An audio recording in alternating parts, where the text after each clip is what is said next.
अहनमक्तदा diamond radio channel की पुंगनिंग वारोल theorem ताबिरिब सिंगबु GeM सैगुरजमना थराम नोक चोबगल लेना इकोंगनोना खुरुमजरी ngasi puduna laksari diamond radio channel gi pungning gi warol gi thorom miyam gi thamoi da leibiba aduga miyam da fawbirakpa dongi kerol lekai gi radio se sandoli ba thorom gi hauji goribe su singi mamang da without political issue aduga rajniti gi yaudaba adongi mang da tari ba sing aduga dongi lekai gi wakat miyam punamak afaba nungaiba awanapa madu paudam biu ꯑꯩꯈꯣꯏꯒꯤ number 9077282001 ꯍꯥꯏꯔꯤꯕ number ꯑꯁꯤ ꯍꯥꯡꯗꯣꯛꯆꯔꯤ ꯂꯣꯏꯅꯅ ꯉꯁꯤ ꯑꯍꯥꯟꯕ call ꯂꯧꯈꯠꯆꯒꯦ hello ꯃꯤꯡ ꯑꯃꯗꯤ ꯂꯩꯐꯝ ꯍꯥꯏꯕꯤꯌꯨ Good afternoon, sir. I was Sorokaiban President Lewani, sir. ꯍꯥꯏꯕꯤꯌꯨ ꯀꯔꯤ ꯍꯥꯏꯕꯤꯅꯤꯡꯉꯤ Maru Wapam Kradang. I do not. Then it is also Germany. I'm the composition. Sir, Panaba, one of the Tanaba Takiba, Todo talked about it. Masi Marakta Corona virus and Maram Waraga school sing think even Maram Waraga. Online class ki damakta smart mobile phone sata sata singi lairubasi hojikti amai tawge hababu online mobile game sanabagi online lab FF class tawbagi lab FF class tawbagi oina ontoktana oigi smartphone launubadagi hojik phawbuda oigi satra nauriba kaya yenba tungba tawba yaukhibugi pawbu leire अन थंजनी वफमदी कोई फंगजता चक्चा HYBE ताले सानिंग हाइदना खुदनी थादन बुप्पा फते mobile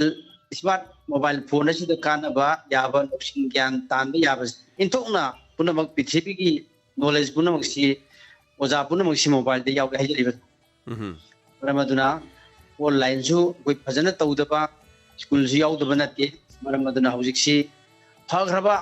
mobile से लान सिनदना mobile game दे edict ओइबा अदगी online class तो हारगा online लब FF की class ओइना तौ लेबा मसिना हौरक लिबा अंगांग सिंग असि तुंगी युबेल ओइगतरिबा अंगांग सिंग असि मखोइगी वखललोन अमसु मखोइगी वखन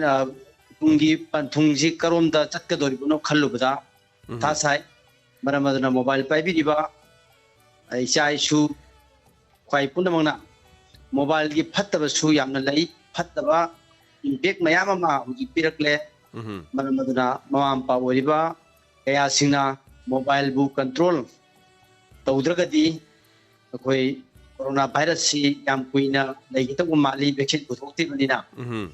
masigi manung asida smart phone pairiba nauriba ngang singasi mang yabagi yam chance wangi maramaduna hiram asida ikoi punamaksu Sekian minit siapa pun jadi Thakachari Sarojit yang nomor iba wafam tambiba asegi dama haninga leitena thakachari cumbani aduga isa isa giangang lady basing da yang section wama tambiba segi dama haninga leitena thakachari Sarojit lewagi president.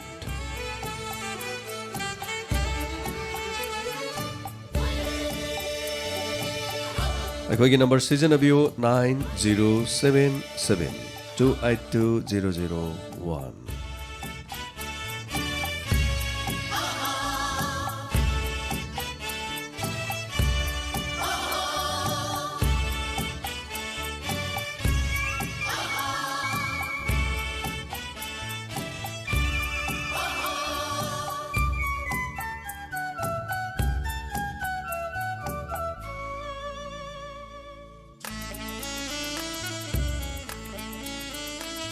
Live streaming da changbirali bangasi YouTube live to yaubiri basing haninga letena thagachari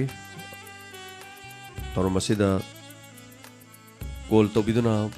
mapung phan bina basu nolokchari daga toromna call phangde haina tapi basing sigumba ahangba tanja sida khudong chaba lobi bada so dena makya domna call phangani ekhoi number 9077282001.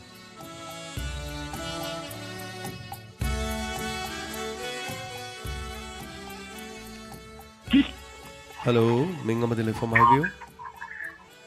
Sai, kamu parti ni, kuna kum samne. Highview kari habi ningi. Kum sih tu sal sako besi.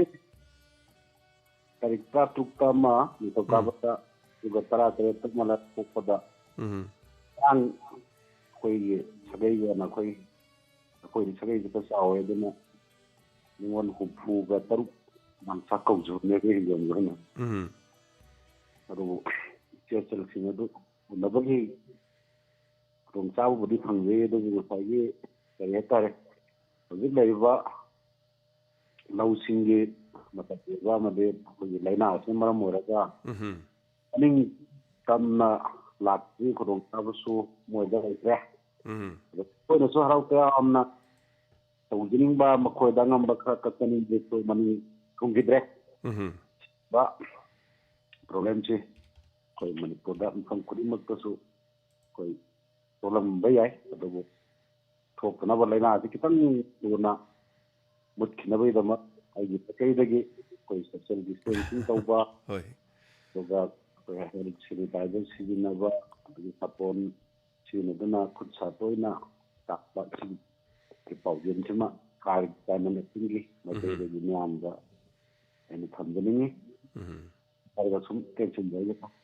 ꯊꯥꯒꯠꯆꯔꯤ ꯌꯥꯝ ꯅꯨꯡꯉꯥꯏꯖꯩ ꯑꯗꯨꯒ ꯀꯣꯔꯣꯅꯥꯒꯤ ꯍꯥꯏꯖꯕ ꯇꯥꯔꯦ ꯉꯔꯥꯡꯁꯤ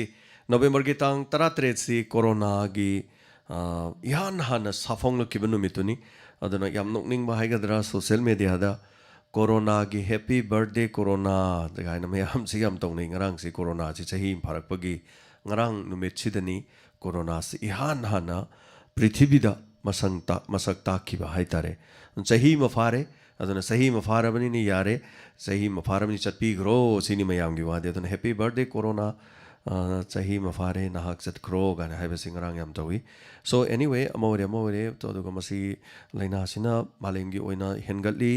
ꯏꯪꯕ ꯃꯇꯝꯁꯤꯗ ꯍꯦꯟꯅ ꯍꯦꯟꯒꯠꯂꯕ ꯌꯥꯏ ꯑꯗꯨꯅ ꯁꯣꯁꯤꯌꯦꯜ ꯗꯤꯁꯇꯦꯟꯁꯤꯡ ꯃꯥꯛꯁ ꯎꯞꯄ ꯑꯗꯨꯒ ꯈꯨꯠ ꯁꯥ ꯁꯦꯡꯅ ꯍꯥꯝꯕꯁꯤꯅ ꯃꯁꯤꯗꯒꯤ ꯍꯦꯟꯕ ꯑꯃꯠꯇ ꯂꯩꯇꯦ ꯍꯜꯂꯣ ꯃꯤꯡ ꯑꯃꯗꯤ ꯂꯩꯐꯝ ꯍꯥꯏꯕꯤꯌꯨ ꯂꯣꯡꯖꯝ ꯂꯥꯏꯉꯝ ꯕꯤꯁꯅꯨꯄꯨꯔ ꯇꯋꯨꯜꯗꯒꯤ ꯍꯥꯏꯕꯤꯌꯨ ꯀꯔꯤ ꯍꯥꯏꯕꯤꯅꯤꯡꯉꯤ ꯍꯧꯖꯤꯛꯅ ꯑꯩ ꯖꯃꯨ ꯀꯥꯁꯃꯤꯔꯗ ꯁꯥꯔ ꯉꯔꯥꯡꯁꯨ ꯁꯥꯔꯗ ꯇꯧꯖꯔꯝꯕꯗꯣ ꯍꯥꯏꯕꯤꯌꯨ ꯆꯥꯛꯀꯧꯕ ꯌꯥꯎꯗ꯭ꯔꯣ ꯑꯩ ꯉꯁꯤꯁꯨ ꯁꯥꯔꯒꯤ ꯄ꯭ꯔꯣꯒ꯭ꯔꯥꯝ ꯂꯥꯏꯚ ꯌꯦꯡꯉꯝꯕ ꯍꯣꯏ ꯑꯗꯨꯗ ꯑꯩꯗꯤ ꯉꯔꯥꯡ ꯍꯥꯏꯖꯈ꯭ꯔꯦ ꯑꯩꯅ ꯁꯥꯔꯕꯨ ꯀꯌꯥꯝ ꯅꯨꯡꯁꯤꯖꯕ ꯗꯥꯏꯃꯟ ꯔꯦꯗꯤꯑꯣ ꯌꯥꯝ ꯊꯥꯒꯠꯂꯣ ꯑꯗ ꯁꯥꯔ ꯉꯁꯤ ꯑꯩꯈꯣꯏꯗꯤ ꯁꯤꯗ ꯁ꯭ꯃꯥꯔꯠ ꯐꯣꯟꯁꯦ ꯁꯦꯡꯅ ꯍꯥꯏꯔꯒꯗꯤ ꯑꯦꯂꯥꯎꯠ ꯑꯣꯏꯗꯕꯀꯣ ꯁꯥꯔ ꯑꯗꯣ ꯉꯁꯤ ꯄꯥꯏꯔꯛꯏꯁꯦ ꯑꯩꯈꯣꯏꯒꯤ ꯐꯦꯁꯇꯤꯚꯦꯜ ꯑꯃ ꯂꯩꯕꯒꯤꯗꯃꯛ ꯑꯩꯈꯣꯏ ꯀꯃꯥꯟꯗꯔꯗ ꯔꯤꯀ꯭ꯋꯦꯁ ꯇꯧꯔꯀꯥꯟꯗ ꯄꯥꯏꯕꯅꯦꯕ ꯉꯁꯤ ꯉꯔꯥꯡꯁꯦ ꯁ꯭ꯃꯥꯔꯠ ꯐꯣꯟ ꯁꯤꯗ ꯄꯥꯏꯕ ꯌꯥꯗꯦ ꯑꯗꯣ ꯉꯔꯥꯡ ꯑꯩꯈꯣꯏꯗꯤ ꯐꯦꯁꯕꯨꯛꯁꯨ ꯁꯤꯖꯤꯟꯅꯕ ꯌꯥꯗꯕꯅꯤ ꯍꯧꯖꯤꯛꯇꯤ ꯊꯤꯡꯈ꯭ꯔꯕꯅꯤ ꯑꯗꯣ ꯉꯔꯥꯡ ꯆꯥꯛꯀꯧꯕꯒꯤ ꯑꯦꯛꯁꯤꯗꯦꯟꯒꯨꯝꯕ ꯊꯣꯛꯄꯒꯤ ꯔꯤꯄꯣꯔꯠ ꯀꯩꯀꯩ ꯍꯥꯏꯕꯗꯤ ꯃꯃꯥꯡ ꯆꯍꯤꯗꯗꯤ ꯊꯤꯟꯕ ꯂꯥꯛꯄ ꯂꯧꯕ ꯆꯠꯄꯗ ꯃꯤꯅ ꯃꯌꯥꯝ ꯑꯃ ꯊꯣꯛꯍꯟꯅꯤꯡꯗꯕ ꯊꯧꯗꯣꯛ ꯃꯌꯥꯝ ꯊꯣꯛꯄ ꯌꯥꯎꯋꯦ ꯍꯥꯏꯖꯔꯤꯕ ꯑꯗꯣ ꯍꯟꯗꯛ ꯀꯨꯝꯒꯤꯗꯤ ꯑꯗꯨꯝꯕꯗꯣ ꯑꯝꯇ ꯇꯥꯕ ꯐꯪꯒꯗ꯭ꯔꯦ ꯀꯩꯒꯤ ꯐꯣꯟꯁꯨ ꯄꯥꯏꯕ ꯌꯥꯗꯕꯅꯤꯅ ꯑꯗꯨꯅ ꯁꯥꯔ ꯍꯧꯖꯤꯛꯁꯦ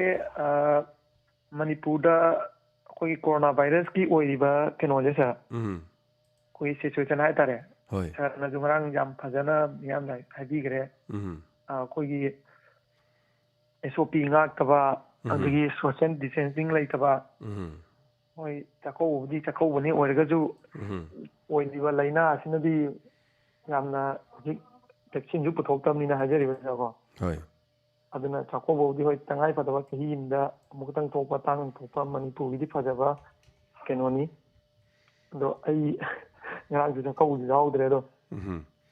ꯁꯥꯔꯗ ꯀꯩꯅꯣꯝꯇꯪ ꯑꯩ ꯔꯤꯀ꯭ꯋꯦꯁ ꯇꯧꯒꯦ ꯇꯧꯕ ꯍꯥꯏꯕꯤꯌꯨ ꯁꯥꯔ ꯑꯩꯅ ꯈꯪꯖꯗꯅ ꯉꯔꯥꯡ ꯁꯥꯔ ꯂꯤꯂꯥ ꯑꯃ ꯍꯌꯦꯡꯒꯤꯗꯃꯛ ꯍꯥꯏꯕ ꯑꯃ ꯁꯥꯔꯅ ꯉꯔꯥꯡ ꯂꯥꯏꯚ ꯊꯥꯕꯤꯕꯗꯣ ꯑꯗꯨ ꯂꯥꯏꯚ ꯚꯤꯗꯤꯑꯣ ꯑꯣꯏꯅ ꯊꯣꯛꯄꯤꯕ꯭ꯔꯥ ꯅꯠꯇ꯭ꯔꯒ ꯊꯣꯛꯇ꯭ꯔꯤꯕ꯭ꯔꯥ ꯁꯨꯝ ꯑꯣꯗꯤꯑꯣ ꯑꯣꯏꯅ ꯌꯥꯝ ꯀꯨꯏꯔꯕ ꯂꯤꯂꯥꯅꯤ ꯌꯥꯝꯅ ꯀꯨꯏꯔꯕ ꯑꯩꯈꯣꯏꯐꯥꯎ ꯑꯉꯥꯡ ꯑꯣꯏꯔꯤ ꯍꯥꯏꯇꯥꯔꯦ ꯑꯣꯗꯤꯑꯣꯅꯤ ꯃꯗꯨ ꯂꯤꯂꯥ ꯀꯩꯅꯣ ꯅꯠꯇꯦ ꯍꯣꯏ ꯂꯩꯅꯔꯝꯒꯗ꯭ꯔꯥ ꯍꯥꯟꯅ ꯅꯝꯕ ꯈꯣꯠꯄ ꯊꯝꯖꯤꯜꯂꯕ ꯂꯩꯍꯧꯒꯗ꯭ꯔꯥ ꯑꯗꯨꯗꯤ ꯈꯪꯗ꯭ꯔꯦ ꯑꯗꯨꯕꯨ ꯑꯩꯈꯣꯏꯅ ꯊꯥꯖꯔꯤꯕꯗꯨꯗꯤ ꯑꯣꯗꯤꯑꯣꯅꯤ ꯑꯌꯥꯝꯕ ꯔꯦꯗꯤꯑꯣꯅꯤꯅꯀꯣ ꯑꯗꯨꯃꯥꯏꯅ ꯑꯣꯏꯖꯕꯖꯥꯠꯅꯤ ꯑꯗꯨꯒ ꯌꯥꯝꯅ ꯃꯇꯝ ꯑꯃꯒꯤ ꯍꯥꯏꯇꯥꯔꯦ 1990s ꯑꯗꯨꯒꯤ ꯃꯇꯝꯒꯤ ꯂꯤꯂꯥꯅꯤ ꯍꯥꯏꯇꯥꯔꯦ ꯍꯥꯏꯕꯤꯌꯨ ꯍꯣꯏ ꯁꯥꯔ ꯑꯗꯨꯒꯇꯅꯦ ꯑꯩ ꯁꯨꯝ ꯍꯣꯏ ꯁꯥꯔ ꯅꯨꯡꯁꯤꯖꯅ ꯁꯨꯝ ꯑꯩꯅ ꯅꯨꯡꯁꯤꯖꯕꯒꯤ ꯁꯨꯝ ꯅꯣꯡ ꯅꯤꯅꯤ ꯈꯛ ꯐꯣꯟ ꯄꯥꯏꯕ ꯃꯇꯝ ꯐꯪꯖꯕꯁꯤꯗ ꯌꯥꯝ ꯅꯨꯡꯉꯥꯏꯖꯩ ꯍꯥꯏꯕꯤꯔꯤꯕꯀꯣ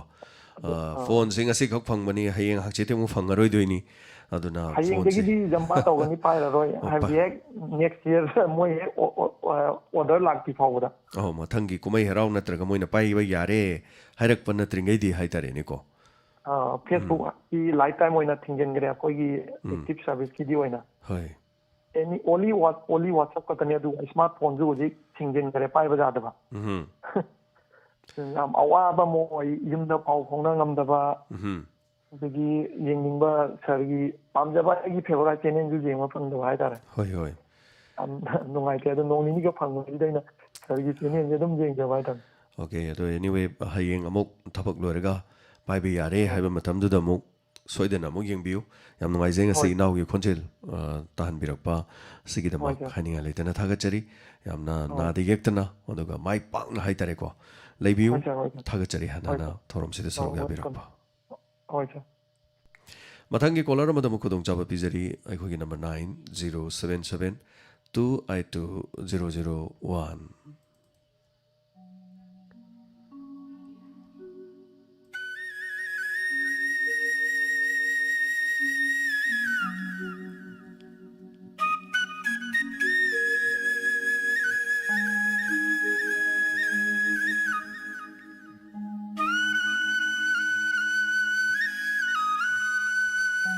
ꯍꯜꯂꯣ ꯃꯤꯡ ꯑꯃꯗꯤ ꯂꯩꯐꯝ ꯍꯥꯏꯕꯤꯌꯨ ꯁꯥꯔ ꯑꯩ ꯄꯥꯅꯦꯁꯣꯔꯤ ꯗꯦꯕꯤ ꯀꯩꯁꯥꯝꯊꯣꯡ ꯃꯣꯏꯔꯥꯡ ꯅꯤꯡꯊꯧ ꯂꯩꯔꯛꯇꯒꯤꯅꯦ ꯁꯥꯔ ꯑꯩ ꯏꯟꯁꯄꯦꯛꯇꯔ ꯇꯌꯥꯏꯗꯣ ꯁꯤꯔꯦꯟꯗꯣ 1ꯗꯒꯤꯅ 8 ꯐꯥꯎꯁꯤ ꯌꯥꯝ ꯊꯤꯅ ꯅꯨꯡꯉꯥꯏꯖꯩꯌꯦ ꯁꯦꯃꯤꯀꯣꯂꯣꯟ ꯀꯣꯃꯥ ꯐꯥꯎ ꯀꯛꯐꯝ ꯂꯩꯇꯕ ꯌꯥꯝ ꯅꯨꯡꯉꯥꯏꯕ ꯑꯗꯣ ꯉꯔꯥꯡꯁꯨ ꯌꯥꯝ ꯅꯨꯡꯉꯥꯏꯖꯩ ꯉꯔꯥꯡꯒꯤꯗꯨꯁꯨ ꯑꯗꯣ ꯂꯥꯡꯂꯦꯟꯒ ꯊꯣꯏꯕꯤꯒꯅ ꯇꯥꯏꯕꯪꯄꯥꯟꯁꯤꯗ ꯂꯩꯔꯝꯕ ꯇꯥꯔꯗꯤ ꯃꯣꯏ ꯑꯅꯤꯅ ꯆꯥꯛꯀꯧꯕꯒꯤ ꯕꯣꯔ ꯄꯤꯕꯗꯨꯗ ꯇꯌꯥꯏꯗꯤ ꯁꯤꯕꯒꯤ ꯃꯇꯝ ꯐꯥꯎꯕ ꯍꯦꯟꯗꯣꯛꯈ꯭ꯔꯅꯤ ꯍꯥꯏꯗꯤ ꯏꯁꯣꯔꯅ ꯄꯤꯔꯔꯣꯏ ꯍꯥꯏꯕ ꯁꯤꯕꯒꯤ ꯇꯥꯏꯃꯤꯡꯗꯨ ꯂꯩꯔꯔꯣꯏꯕ ꯑꯗꯨꯅ ꯄꯨꯟꯁꯤꯁꯦ ꯑꯗꯨꯝ ꯀꯥꯎꯗꯅ ꯄꯨꯟꯁꯤꯁꯦ ꯑꯗꯨꯝ ꯂꯩꯔꯗꯕ ꯑꯗꯨ ꯑꯁ ꯁꯥꯏꯀꯜ ꯇꯣꯡꯉꯒ ꯊꯥꯕꯜ ꯆꯠꯄꯗ ꯌꯥꯝ ꯅꯨꯡꯁꯤꯌꯦ ꯑꯗꯨꯃꯛ ꯍꯧꯖꯤꯛ ꯑꯗꯨꯃꯥꯏꯅ ꯇꯧꯔꯒ ꯀꯩꯅꯣ ꯑꯦꯁꯥꯏ ꯑꯣꯏꯈꯤꯕ ꯍꯧꯖꯤꯛ ꯂꯩꯔꯦ ꯂꯩ ꯌꯥꯎꯕꯅꯤ ꯌꯥꯝ ꯌꯥꯎꯕꯅꯤ ꯑꯗꯨꯅ ꯑꯩꯅ ꯇꯝꯖꯕꯗꯨꯗ ꯑꯗꯨꯝ ꯊꯣꯛꯏ ꯃꯌꯥꯝ ꯍꯥꯏꯇꯥꯔꯦ ꯁꯣ ꯌꯥꯝ ꯉꯛꯄꯁꯦ ꯁꯣ ꯃꯦꯅꯤ ꯅꯨꯃꯤꯗꯥꯡ ꯄ꯭रोग्राꯝꯁꯦ ꯂꯣꯏꯔꯒ ꯍꯥꯏꯇꯥꯔꯦ ꯑꯌꯨꯛꯇ ꯃꯦꯁꯦꯖ ꯍꯥꯏꯇꯥꯔꯦ ꯏꯟꯕꯣꯛꯁꯇ ꯃꯦꯁꯦꯟꯖꯔꯗ ꯂꯥꯛꯑꯝꯕꯁꯤ ꯃꯦꯁꯦꯖ ꯃꯌꯥꯝ ꯍꯥꯏꯇꯥꯔꯦ ꯄꯨꯂꯤꯁ ꯑꯣꯏꯕ ꯏꯆꯤꯜ ꯏꯅꯥꯎ ꯃꯌꯥꯝ ꯌꯥꯎꯏ ꯑꯗꯨꯅ ꯑꯩꯈꯣꯏꯒꯤ ꯑꯋꯥꯕꯁꯦ ꯈꯔ ꯎꯠꯊꯣꯛꯄꯤꯔꯛꯄꯁꯦ ꯌꯥꯝ ꯅꯨꯡꯉꯥꯏ ꯑꯗꯣ ꯀꯔꯤꯅꯣ ꯌꯦꯡꯖꯒꯦ ꯌꯥꯝ ꯅꯨꯡꯉꯥꯏꯔꯦ ꯑꯗꯨꯒ ꯑꯩꯈꯣꯏꯅ ꯊꯦꯡꯅꯔꯛꯈꯤꯕ ꯑꯗꯒꯤ ꯄꯨꯂꯤꯁꯅ ꯆꯦꯛ ꯇꯧꯔ ꯐꯨꯕꯁꯦ ꯑꯩꯈꯣꯏ ꯄꯨꯂꯤꯁ ꯑꯣꯏꯔꯁꯨ ꯑꯩꯈꯣꯏꯕꯨ ꯐꯨꯔꯛꯄ ꯌꯥꯎꯏ ꯍꯥꯏꯗꯅ ꯇꯝꯕꯤꯔꯛꯏ ꯑꯗꯣ ꯑꯩꯈꯣꯏꯁꯨ ꯁꯥꯏꯀꯜ ꯇꯣꯡꯉꯒ ꯀꯤꯂꯣꯃꯤꯇꯔ 5 ꯁꯥꯏꯀꯜ ꯊꯧꯔꯒ ꯊꯥꯕꯜ ꯆꯠꯂꯛꯏ ꯃꯩꯉꯥꯟ ꯃꯐꯝ ꯀꯣꯌꯦꯡ ꯌꯦꯡꯉꯒ ꯊꯥꯕꯜ ꯆꯠꯂꯒ ꯃꯤꯒꯤ ꯂꯨꯍꯣꯡꯕꯒꯤ ꯃꯩ ꯊꯥꯟꯕ ꯑꯣꯏꯔꯝꯃꯤ ꯀꯥꯏꯅ 21ꯗꯗꯤ ꯇꯌꯥꯏꯒꯨꯝꯕ 5-6ꯗꯤ ꯀꯝꯄꯜꯁꯔꯤ ꯊꯣꯛꯂꯛꯑꯅꯤꯅ ꯈꯟꯖꯔꯤ ꯊꯣꯛꯁꯨ ꯊꯣꯛꯂꯛꯑꯅꯤ ꯊꯣꯛꯁꯨ ꯊꯣꯛꯂꯛꯅꯕꯁꯨ ꯁꯥꯔꯅ ꯀꯩꯅꯣꯗꯒꯤ ꯁꯨꯝ ꯁꯣꯏꯗꯅꯃꯛꯀꯤꯁꯨ ꯊꯣꯛꯂꯛꯑꯅꯤ ꯊꯣꯛꯂꯛꯄꯁꯨ ꯑꯣꯏꯕꯤꯌꯨ ꯌꯥꯝꯅ ꯆꯨꯝꯕ ꯑꯗꯣ ꯑꯁꯤ ꯁꯦꯔꯦꯟꯁꯦ ꯌꯥꯔꯤꯈꯩꯗꯤ ꯇꯜꯍꯟꯕꯤꯅꯨ ꯁꯥꯔ ꯑꯗꯨꯝ ꯃꯊꯪ ꯀꯩꯅꯣ ꯇꯧꯍꯟꯕꯤꯌꯨ ꯍꯥꯏꯖꯒꯦ ꯊꯥꯒꯠꯆꯔꯤ ꯍꯥꯟꯅ ꯌꯥꯝ ꯅꯨꯡꯉꯥꯏꯖꯔꯦ ꯃꯁꯤꯅꯤ ꯗꯥꯏꯃꯟ ꯔꯦꯗꯤꯑꯣꯒꯤ ꯁꯟꯗꯣꯛꯆꯔꯤꯕ ꯊꯧꯔꯝꯗ ꯇꯌꯥꯏꯒꯤ ꯃꯁꯤ ꯀꯩꯅꯣꯁꯦ ꯑꯗꯨꯒ ꯌꯥꯝꯅ ꯅꯨꯡꯉꯥꯏꯖꯕꯗꯤ ꯐꯤꯗꯕꯦꯛ ꯑꯁꯨꯛꯀꯤ ꯃꯇꯤꯛ ꯌꯥꯝꯅ ꯂꯥꯛꯄꯁꯤꯅꯤ ꯑꯗꯨꯒ ꯑꯁꯦꯡꯕ ꯊꯧꯗꯣꯛ ꯋꯥꯊꯣꯛ ꯍꯥꯏꯇꯥꯔꯦ ꯑꯦꯛꯖꯦꯛꯂꯤ ꯃꯤ ꯑꯃꯗ ꯊꯣꯛꯈꯤꯗ꯭ꯔꯁꯨ ꯃꯤ ꯀꯌꯥꯗ ꯊꯣꯛꯈꯤꯕꯗꯣ ꯑꯗꯨ ꯄꯨꯂꯞ ꯄꯨꯟꯁꯤꯜꯂꯀꯥꯟꯗ ꯃꯤ ꯑꯃꯗ ꯂꯥꯛꯄꯅꯤ ꯍꯥꯏꯇꯥꯔꯦ ꯑꯗꯨꯅ ꯌꯦꯡꯃꯤꯟꯅꯁꯤ ꯀꯔꯤ ꯑꯣꯏꯕ ꯑꯗꯨꯒ ꯂꯩꯕꯥꯛ ꯑꯃ ꯏꯆꯝ ꯆꯝꯅ ꯍꯤꯡꯖꯔꯤꯕ ꯂꯩꯕꯥꯛ ꯑꯃꯗ ꯅꯨꯡꯉꯥꯏ ꯌꯥꯏꯐꯅ ꯃꯅꯤꯡ ꯇꯝꯅ ꯄꯥꯟꯕꯗꯨꯗ ꯈ꯭ꯋꯥꯏꯗꯒꯤ ꯆꯥꯎꯕ ꯔꯣꯜꯁꯤ ꯀꯅꯥꯒꯤꯅꯣ ꯍꯥꯏꯔꯗꯤ ꯄꯨꯂꯤꯁꯅꯦꯕ ꯈ꯭ꯋꯥꯏꯗꯒꯤ ꯇꯣꯠꯅꯕ ꯊꯥꯅꯕ ꯌꯥꯗ꯭ꯔꯤꯁꯤ ꯄꯨꯂꯤꯁꯅꯦꯕ ꯃꯤꯌꯥꯝꯒꯅꯤ ꯑꯗꯨꯅ ꯄꯨꯂꯤꯁ ꯑꯁꯤ ꯀꯌꯥꯗ ꯃꯔꯨ ꯑꯣꯏꯈ꯭ꯔꯕꯅꯣ ꯑꯗꯨꯅ ꯍꯜꯂꯣ ꯃꯤꯡ ꯑꯃꯗ ꯂꯩꯐꯝ ꯍꯥꯏꯕꯤꯌꯨ ꯀꯣꯜꯁꯤ ꯇꯥꯟꯅꯗ꯭ꯔꯦ ꯍꯜꯂꯣ ꯃꯤꯡ ꯑꯃꯗ ꯂꯩꯐꯝ ꯍꯥꯏꯕꯤꯌꯨ ꯍꯜꯂꯣ ꯁꯥꯔ ꯍꯜꯂꯣ ꯃꯤꯡ ꯑꯃꯗ ꯂꯩꯐꯝ ꯍꯥꯏꯕꯤꯌꯨ ꯑꯍꯟꯗꯨꯅꯦ ꯆꯠꯄ ꯌꯥꯏꯗꯣ ꯁꯥꯔ ꯑꯣꯏꯕꯤꯌꯨꯀꯣ ꯍꯟꯗꯛ ꯃꯄꯣꯛꯇꯣ ꯑꯣꯏꯗ꯭ꯔꯒꯁꯨ ꯃꯊꯪ ꯃꯄꯣꯛꯇꯣ ꯑꯣꯏꯕꯤꯌꯨꯀꯣ ꯊꯥꯒꯠꯆꯔꯤ ꯏꯆꯥ ꯅꯨꯄꯥ ꯑꯃꯁꯨ ꯂꯩꯔꯦ ꯍꯥꯏꯅ ꯇꯥꯖꯩꯌꯦ ꯑꯩꯈꯣꯏ ꯏꯆꯥ ꯅꯨꯄꯥꯗꯨ ꯑꯣꯏꯍꯟꯕꯤꯌꯨꯀꯣ ꯇꯌꯥꯏ 1,000 ꯊꯣꯛꯂꯛꯇꯅꯁꯨ ꯁꯥꯔꯒꯨꯝꯕꯗꯤ ꯌꯥꯎꯗꯧ ꯃꯥꯟꯗꯦ ꯇꯥꯕꯗ ꯌꯥꯝ ꯅꯨꯡꯉꯥꯏꯌꯦ ꯁꯥꯔ ꯕꯣꯔ ꯄꯤꯖꯒꯦ ꯁꯥꯔ ꯄꯨꯟꯁꯤ ꯅꯨꯡꯁꯥꯡꯅ ꯌꯥꯏꯐꯅ ꯂꯩꯕ ꯑꯣꯏꯕꯤꯌꯨꯀꯣ ꯑꯅꯥ ꯑꯌꯦꯛ ꯌꯥꯎꯗꯅ ꯍꯌꯦꯡꯗꯤ ꯌꯥꯝꯅ ꯂꯩꯌꯦ ꯑꯗꯨꯕꯨ ꯍꯌꯦꯡ ꯃꯇꯨꯡꯗ ꯑꯃꯨꯛ ꯍꯥꯏꯖꯔꯛꯑꯒꯦ ꯊꯥꯒꯠꯆꯔꯤ ꯊꯧꯔꯝ ꯑꯁꯤꯗ ꯁꯔꯨꯛ ꯌꯥꯕꯤꯕ ꯑꯗꯨꯒ ꯁꯨꯔꯦꯁ ꯃꯣꯏꯔꯥꯡꯊꯦꯝ ꯁꯥꯔ ꯏꯟꯁꯄꯦꯛꯇꯔ ꯇꯌꯥꯏꯒꯤ ꯄꯣꯁꯇꯤꯡꯁꯤ थौबाल की एसपी की पोस्टिंग अमुक्तंग लाख लहान बिरगदीना थागचरी सुरेश अखोइगी सारिबोम चादा हायरगे येंगे हेलो मिंग अमदे लेफम हाइबियो हेलो इमुंग नचल कोदों पोपी ममांग लेकाइदगिनी इमुंग ने सोनिया ओइनाम कौजै कोविड-19 की काउंटिंग न वानरब मतमसिदा नचल सुपुनिंग की वारो खरदंग पुखत्तगे हाइबियो अहम मक्तदा डायमंड रेडियो न संदोक पीरिबा प्रोग्राम खुदिमा हाइनिंगाय लेतना कानाबा पीरबा प्रोग्राम माक्तने हाइजनिंगे अदुगा सुरगा चाजबा इमुंग अमदा अनाबा मा यावसी यामना कुदोंग थिबा नंगे हाइजनिंगे यामना थमोय सोकिबा थौदोंनि मसागी अनाबना मरम ओइदुना तमजनिंग लाइरिक फावबा मपुंग फाना तंबा फंगजखिद्रबी हौजिंगना ताइबंग पालदगी थादोखरबी अैगी अमता ngaइरबी इनाउ नुपी मार्टिना एलास्मर लेबीना हिंगलिंगै मतमदा थौदोक अमना यामना थमोय काइखिदुना ऑल इंडिया रेडियो की थोंगदा पुखत्तनिंखिबा थौदोक अमखक पुखलमदना अैखोइबु थादोक्तुना चटख्रे अदुबु ऑल इंडिया रेडियो नत्रबसु डायमंड रेडियो की थोंगदा ताजरुबा मची अमा ओइना लाइरमलेंदा तिनखरबी इनाउना पेंजननबा वही खरदंग पुखत्तगे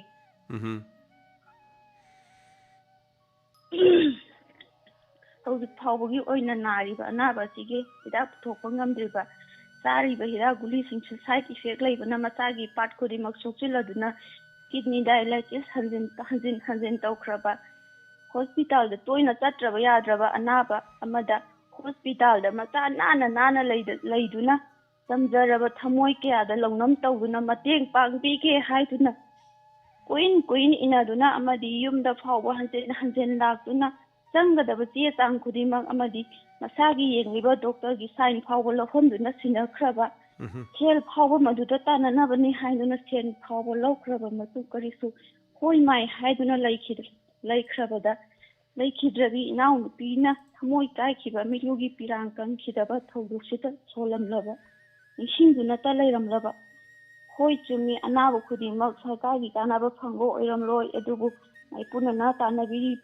तानबीगनी हाइदुना तानबीबा सेंगना थमोय तोहंजनिंगी हाइना हाइजनिंदा ममिंग मथा खंगी अदुबु पंजररोय हौख्रे मदु अदुबु थबकसे चेंबी चोंबीरिबा मखोइना वहाई अमतंग ओइरबसु हाइबिरमलबदी नुंगाइतबसि थमलमलोय ओइरमलोय होय हुजिकुदी इनाउसु ताइबंग पानदगी चटख्रे मतांगसिदा मचे अमा ओइना हाइजनिंगबदी हॉस्पिटल दा लैरिबा अनाबा कना हॉस्पिटल दा लೈ हाइदुना कुपसेन सिनदुना लैरिबा खुदिमकना नियम चुमना मतेंग पांगहनबियु हाइबसे हाइजनिंगे अमदी मखोइना तौइबा मवोंदुना अनाबगी थमोय यामना नुंगाइतबदुना अवाबसी खांग ngamdaduna थमोय लाइमन ओहली हाबसे हाइजनिंगे अदुगा अरोइबा मक्तदा निंगोल चाकौबना लाकपदा निंगोल ओइबी अमा ओइना मबुंग मोपा मचे मचल नुंसिबा पुरक्तुना अमदी इबुंग इपासिंगसु तुंगी पुंसिदा नुंगाय खबो ओइरसनु हाइदुना हाइजनिंगे थागचरी सोनिया हाबिरिबा सिगिदबा कदुगा कोरिया कोई तोंगा मफम क्या हाइतारेने कोरोना नाबगी मसगी वाथोक्सिदी हॉस्पिटल दा चलुबा लैरुबा नाबा पेशेंट मतना आई पेले हाइबा वाफम हाइदी अपेनबा ओइबदी कैसु ओइदे हाइतारे अदो एनीवे अमा ओइरे थेंगनरिबा सिंगना पुनुमा खंगनी थेंगनदबनदि खंगोइ अदो बदोंगी वाखलोन थागचरी हाबिरक्पा अदुगा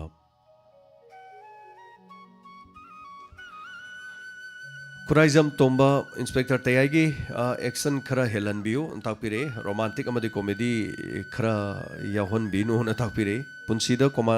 रोमांटिक अमदी कॉमेडी हाइसे सर खरा याउदबे यारोय अदना मदुवारो विबयादे एक्शन ngakta तौलेदि मदु ताबदसु बोरिंग चोरकनेना खंजै अदो मयामना सुदम हाइबिरे मरमदि पुंसीगी तांकक्तु मीजि लोइन थोइदना नुंसी नुंगोन याउई नुंसी नुंगोन याउदबा लेते कॉमेडी ओइबा लई मसाइगी nongmai kapnarakpada labukta uppada khoi lekhom do upsala puk chotpa gaise masi tasengna thoki ba thabangni khoi samakta su dum thoki aduga khara sigum masa seng ba khara dum reality khara ga yorokani sar aduna waro biade khara khara dum yawjarake adum action yam wali yam tawgada yam wali so keep supporting support to biu hanana thagachari adongi suggestion to birakpadu gi damakta di thagachari aduna kitang romantic oiba matang di yawdo yaro marakta ma jimu posting lakpada posting mafam da nupi masu thengna ga dawri so thengnarakpadu tasengbudi hojiki hanba thengnar mai matamam gi wari ni mana college ki matam da thengna ki bai tare so khajiktang dum yorokani maning da dum action yorokani thagachari yam koina ma hol tole bire hello mingamadi life from highview ai kwang bazar dagi lima rum dirgal highview kari habiningi akhoi gi anaba yam emergency mo ni chale ko adu doctor chuna anaba si hana yengdana covid hana yenga anaba thadu ko tabu si kharak pudi doctor jinna kanu to bune phabra da hana anaba gi yenga covid mo ni matha protection le gere ni adu to ga anaba gi hana yendi bene phatabra adu khatang hajin ni to bune masi jo haibiri chumba wafam ne dubu yamana di madu maina loin chatnari haitare so chatnari baduna khoina so haibu buding amdre ai sungarang ai gi hek ikhura gi machanu pa ma khoigi sorok ta haitare bullet amana thomjan birami ado hojiksi ayukta masi si operation tawdoini rasmedi city da aduga ai sadi radio na lobani na radio da dum leire adai gi pomina ba inau ikhura iton mayam sagai mayam loina mak ada chale do da changba yade niom ni no hospital gi mamang du loi lep lep lei aduga khoigi inau maga ikhura maga test tawi hana moi hana test tawi seba to goda bami do aduga anaba du sumuk seba tawi asokpodo test tawi haitare adu yam thengna tawi adu kari guma anaba duna yam emergency oi taragadi punchi mang mana hangadra haiba mi pai ba faudo badi na te du lebo pabadagi kokti so hodoba khongi saru kaiba saru faiganda saru tek ba haitare so hoji operation tawdoni ne adu masi wapam jina tongalaga in haijarin aigi family da thokpa matam sida su hari badu test oina tawi haibasini adu adomna haibiri badu so chumani anaba duni hena ludabra makoi da lalakani haibaduna lubra haibi wakaloni thagachari hanana masimakti loinamak akoi miyam da loin thoi bangak tani adu kadai fauba masine chummino lalino haibadu miyam da sinajare aduga hello minga made lai fama habiu hello doctor clarification habiu kare habiningi hobi se hobi kanon lanya sina kano biometric to gibalam sinje covid test to nin to se di paksena san sado khena hajin ba kano je ji both se doraga mapalam da na ki mi ju sen kan to ro yaw ro adina test to ni je kamain to ro ka mo da to du no na hajin ni wo mo do thagachari mari leina sing ta pi boisano modugi pakhom dudi thodok bude khoina budi khangdre ke sana dubu wahang adom na hangbiri budu chamana na khoina sudum hangi haidare sina loibirabra topa kari habini mo leibiri nasiya lol jera de nasin ahan mo thagachari ke san thom se saruga bira ko sigi dama mathangi kolar madam ko dong chaba pijari hello mingo model from highview good afternoon sir India Ahmad sir highview kari habiningi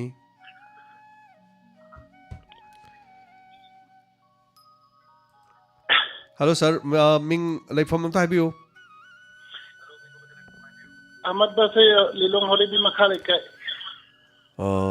highview kari habiningi highview mata de physician ngai ta han khanna bada dum thokani mai TSC compulsory oi mena dum to harke aduga India Ahmad Base Lilong Holiday Makhale kai yare makha highview kari habiningi ate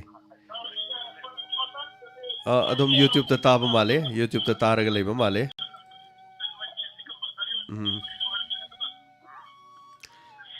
Ujung situation kita ahan ba keno gitu accident gitu mayam nungai as a family aduga amana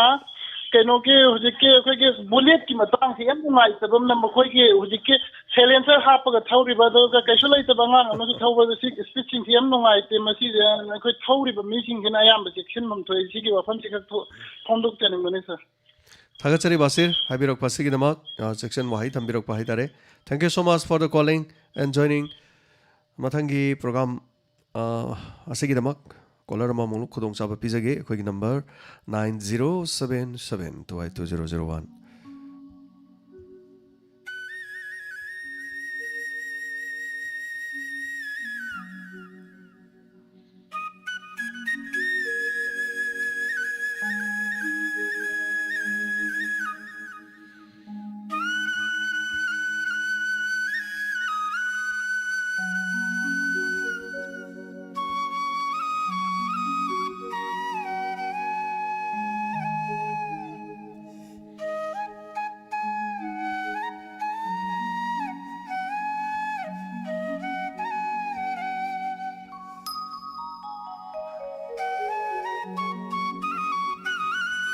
Hello, Ming Amadilay from Highview. Hello, sir. Sarang Parma, kay Tampang Leyna. Highview, kare happening? Ningon ta ko bai matang da pung yu amani da hajage ta ko. Ko ya hanta ki ningon ta ko se no manini pan batang kara to ta tai na habi ko sa. Adu maya aya mana di ta kara to su ko na re ta te su ko na re. Na chi ju ko na ri ma ya am ta nai. Ta ko bu ni ama kak na ba lai ta ba jam no wa ta da ba. Amarom da khoi kai hani nimung gi mi isa isu ko go da khoi da buji khara bu ko me adu ra ga su ta ko bu gi masak tu akak na ba makak da le han janing ba adu ga ha khoi gi thasi ni mi tu da no ma ga thasi ga punjan bi ram ba su ya e ba ada ni ni pan du ga no ga punjan la ba ni na no pan ba yaw re na han zaman sing ma sa ma su tha da ba ayam ba oi ba andan matung da di khoi gi calendar phong bi ri ba si naw sing na yang lagi ni pan baji mete di itu perthabang punjan nabi dah bana. Nate adu to balai ma calendar phone mana nate masana dum taja bana ni adu ga mathang chahi da ta de adu ga masidi khoi gi maithai gi thaban da param bana ni kaisu kaiba leite nong ma ni pale du nong ma ko bu dum yaw bani na nong ma dum pam chang na da bani na nong ma du da dum ko bi da bi ya nong ma du yaw ri bani na haibadi nong ma su oi ni su oi de haibani na ani du oi bani na adu bu kana gu mana mu nong mado nini oire na khalaga chatlasu yai na chatpe yaw ye na ba khotpa ma wana tan sidi calendar phong bana na suna nate ayamadi gobindagi leiriba temple board na su dum tawi aduga manipur sarkar gi phong ibisda su tawi calendar phong bi riba all manipur gi calendar mai te calendar phong i su dum tawi adu mayam gi badi mamang sahi da madu punjan na raga madal lauk thopi hai bani adubu anyway mathangi da di tadre ani se adu smaina hai tare adu khoi gi thaban na nong ma pan bani ni pan ba ngasi ma pani ga ni pani ga ma pani ga pali hai ba chatna bi ma lei bani na ne madu semdok pe yaroi adu na masi amuk tang ni yarokani hai tare so thagachari habirak pa tapale ma hana aduga ningon chako bada so open aduga asiana asi yaw ki da base maroina ningol so ki da ba adu chako balak bada so ki da bado madu gi da makta di nungai ba phawi hai tare mathangi caller amada khudong chaba mu bijari. Hello, Ming Amadilay from Highview. Good afternoon, sir. Highview. Suwatagi lembani. Highview, kare happening. Koi agi COVID-19 gi yamna luraba tanja sida koi gi sanadi natraga tawdaba yadaba kaya marum tawga sida yamna pakat saba hai tare tamna hojik ningon sakau hai basi kana gumana kitang laina si laini samoi hai ba tawroi hai ba adu su yauri adu natabada sar ningon sakau hai na sanari basing asi kamai tawdana SPO ngak turibno aduga aikogi distance sak samina bada marks uppa yabanati adagi tongan ba aikoi isana ngaksadaba mayam ama aikoina tawbigi maramna covid ka lan thengnabada aikoi asi aikoina kariguma mata ngaktoba oragadi sigma laina tina asi yamna manipur de henjelakadra aduga hawgibadasu tawdaba yadi haina vote tu so dum tawre hojik kendra hariba vote tawgiba kendra singdo aikoi loina yum amada amam test tawgani haibasu tajare adu hariba ningon sakuwa sida magi hariba kendra dugi wangmada ningon singmayum paladi salamoidra adagi tongan ba aikoi sum khantarubada aikoi isa smaina laina tina do sangdanaba ngakthoksi haina oja kayana aduga akhanghai kayana adum laubiri adu orabasu aikoina tawjariba mong singasi ubada yamna pungning wajaisa aduga loinana akoi ningon sakobagi matangda koi nobada nini panbada haina adugi matangdadi sar aigi moroinadi machin mopa adunung sinabagi thabak asidi asaba matamda adum kauraga hairiba hiangegi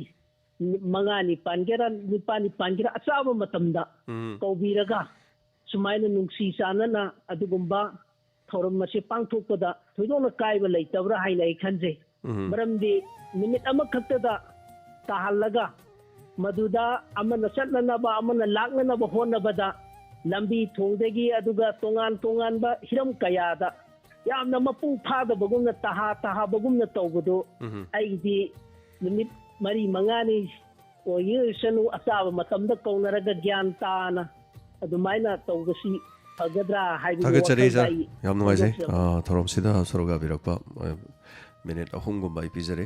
ꯑꯗꯨꯒ ꯅꯤꯡꯉꯣꯜ ꯆꯥꯛꯀꯧꯕꯒꯤ ꯃꯇꯥꯡꯁꯤꯗꯤ ꯀꯩꯁꯨ ꯊꯥꯁꯤꯃ ꯑꯗꯨꯝ ꯇꯧꯕꯗ ꯀꯩꯁꯨ ꯀꯥꯏꯕ ꯂꯩꯇꯦ ꯍꯤꯌꯥꯡꯒꯩ ꯅꯤꯅꯤ ꯄꯥꯟꯕꯗ ꯑꯗꯨꯝ ꯆꯥꯛꯀꯧꯒꯗꯕꯅꯤꯅ ꯑꯩꯈꯣꯏꯅ ꯈꯜ ꯂꯩꯕꯗꯨꯅ ꯍꯦꯟꯅ ꯂꯝꯕꯤ ꯆꯤꯜꯍꯜꯂꯤ ꯈꯨꯗꯣꯡꯊꯤꯕ ꯊꯣꯛꯍꯜꯂꯤ ꯅꯪꯅꯗꯦ ꯁꯝꯅ ꯍꯥꯏꯔꯕꯗ ꯌꯨꯝꯗ ꯂꯩꯕ ꯃꯧꯗꯨꯁꯨ ꯃꯥꯁꯨ ꯃꯄꯥꯝꯗ ꯆꯥꯛꯀꯧꯕ ꯆꯠꯅꯤꯡꯒꯅꯤ ꯃꯧꯗꯨ ꯌꯥꯎꯗ꯭ꯔꯕꯅꯤꯅ ꯑꯃꯨꯛ ꯃꯆꯟꯅꯨꯄꯤ ꯃꯆꯟꯅꯨꯄꯤ ꯆꯥꯛꯀꯧꯍꯧꯕꯗꯣ ꯑꯃꯨꯛ ꯃꯧꯗꯨ ꯌꯥꯎꯗꯅ ꯆꯥꯛꯀꯧꯕꯒꯤ ꯑꯃꯨꯛ ꯂꯩ ꯑꯗꯨꯅ ꯑꯦꯅꯤꯋꯦ ꯉꯁꯤꯅ ꯃꯧꯒꯤ ꯍꯌꯦꯡꯅ ꯏꯅꯦꯝꯕꯣꯛꯀꯤ ꯍꯥꯡꯆꯤꯠꯅ ꯏꯆꯟꯅꯨꯄꯤꯒꯤ ꯁꯤꯟꯇꯣꯛ ꯁꯤꯟꯖꯤꯟ ꯇꯧꯔꯒ ꯒꯥꯔꯤ ꯆꯤꯟꯗꯅ ꯍꯤꯌꯥꯡꯒꯩ ꯊꯥꯁꯤꯃꯗꯤ ꯑꯗꯨꯝ ꯍꯥꯏꯕꯩ ꯋꯥꯅꯤ ꯉꯔꯥꯡ ꯆꯥꯛꯀꯧꯕ ꯂꯣꯏꯈ꯭ꯔꯁꯨ ꯑꯩꯈꯣꯏꯒꯤ ꯏꯁꯥꯗꯗꯤ ꯆꯥꯛꯀꯧꯕꯁꯤꯗꯤ ꯂꯣꯏꯗ꯭ꯔꯤꯕꯗꯧꯅ ꯑꯗꯨꯝ ꯇꯧꯔ ꯂꯩ ꯁꯝꯅ ꯍꯥꯏꯔꯕꯗ ꯆꯥꯛꯀꯧꯕ ꯃꯅꯝꯒꯤ ꯑꯌꯨꯛꯇ ꯑꯉꯟꯕꯗ ꯂꯩꯆꯤꯟ ꯊꯥꯔꯤ ꯇꯧꯕ ꯑꯗꯒꯤꯗꯤ ꯃꯅꯥ ꯃꯁꯤꯡ ꯆꯥꯕ ꯊꯛꯄꯒꯤ ꯍꯥꯟꯅꯗꯒꯤ ꯆꯦꯟꯖꯦꯁ ꯑꯃ ꯂꯥꯛꯄ ꯁꯤꯒꯨꯝꯕ ꯃꯇꯝ ꯐꯧ ꯂꯣꯛꯂꯛꯄꯒꯤ ꯃꯌꯥꯝꯁꯦ ꯍꯥꯏꯐꯦꯠ ꯑꯗꯨꯝ ꯃꯥꯟꯅꯔꯤꯕꯅꯤꯅ ꯍꯥꯏꯇꯥꯔꯦ ꯁꯣ ꯇꯞꯅ ꯑꯗꯨꯝ ꯇꯧꯔꯒ ꯑꯃꯨꯛꯇꯗ ꯑꯦꯗꯚꯥꯟꯁ ꯈꯥꯡꯆꯤꯟ ꯆꯤꯜꯂꯒ ꯈꯨꯗꯣꯡꯊꯤꯕ ꯊꯣꯛꯇꯣꯛ ꯁꯔꯨꯛꯄꯨꯗꯤ ꯁꯤꯁꯨ ꯑꯗꯨꯝ ꯉꯁꯤꯁꯨ ꯑꯩ ꯎꯖꯕꯗ ꯑꯌꯨꯛꯁꯦ ꯆꯥꯛꯀꯧꯕ ꯌꯥꯝ ꯆꯠꯅꯔꯤ ꯌꯥꯝꯅ ꯑꯗꯨꯒ ꯂꯣꯏꯕ ꯅꯥꯏꯗꯅ ꯄꯥꯡꯊꯣꯛꯄ ꯌꯥꯏ ꯍꯤꯌꯥꯡꯒꯩ ꯃꯇꯝꯁꯤꯃ ꯐꯖꯅ ꯏꯪꯅ ꯇꯞꯅ ꯑꯗꯨꯝ ꯄꯥꯡꯊꯣꯛꯑ ꯂꯣꯏꯔꯦ ꯍꯜꯂꯣ ꯃꯤꯡ ꯑꯃꯗꯤ ꯂꯩꯐꯝ ꯍꯥꯏꯕꯤꯌꯨ ꯍꯜꯂꯣ ꯔꯣꯖꯤꯠ ꯑꯗꯣꯝꯒꯤ ꯀꯣꯜ ꯇꯥꯟꯅꯗ꯭ꯔꯦ ꯍꯜꯂꯣ ꯃꯤꯡ ꯑꯃꯗꯤ ꯂꯩꯐꯝ ꯍꯥꯏꯕꯤꯌꯨ Good afternoon, sir. ꯃꯤꯡ ꯑꯃꯗꯤ ꯂꯩꯐꯝ ꯍꯥꯏꯕꯤꯌꯨ Sarai Nkem Kuman Kawa Namar Pameka. ꯍꯥꯏꯕꯤꯌꯨ ꯀꯔꯤ ꯍꯥꯏꯕꯤꯅꯤꯡꯉꯤ Sir, I can local truck wherever nataga line truck wherever line bus high target. Sida gas horons. Masi Panjalaga, Chang Koga, Heta, Tobugi, Kadim, Heta Tangaja. Machine Piriba car, which is diplomatic, a car with diplomatic piece, Duga, Al, whatever, with the wishing Hajab Talago. So the Modena Moita Oliva, who don't see them not away. Masi Lena and Habitat. We son of the bullet, extra Palato, which we parked to Cocabanito, we don't know. Gas horons is to machine Kalaga. Pagati, Agadi, Atari, Biragati, the machine of Oliva. Chipa adagi chuhalina mayam chi tang khagala khan thagachari wakolon thambiba sigidam haninga leitana aduga mathangi kolar madam khudong chaba pizari aikogi number 9077282001 hello ming amade lefom haibiu hello sa ai kasindagi banu haibiu akhoi chakko banno mo pan banini pa manamito I phone yam tawjaba tha phone da phangjagidaba ningola ma oina khoi staff diamond staff ki gumi parin da joina na yek leitanaba chin sa ko khudimata ai mangol oina ba bo yam pijaning banamito da phone do phangjagidare hoi akhoi ki di khan nongalaga kaweba hoi nongalaga kawe adagi Takodo no to Palani, the Palin, I do not hold only by now and now, no Malaga Kobe. At the week, and then time with the name, Yamuna, pretty. I don't the singing could be my yam, but not as they have over. I the way in a sitan, Tawaya, young Nataga, the putting you are on the. The putting you are on the Kasim Goya, the lady, Polar Mayambi, and the Mapam Kaya, Polar Mayambi,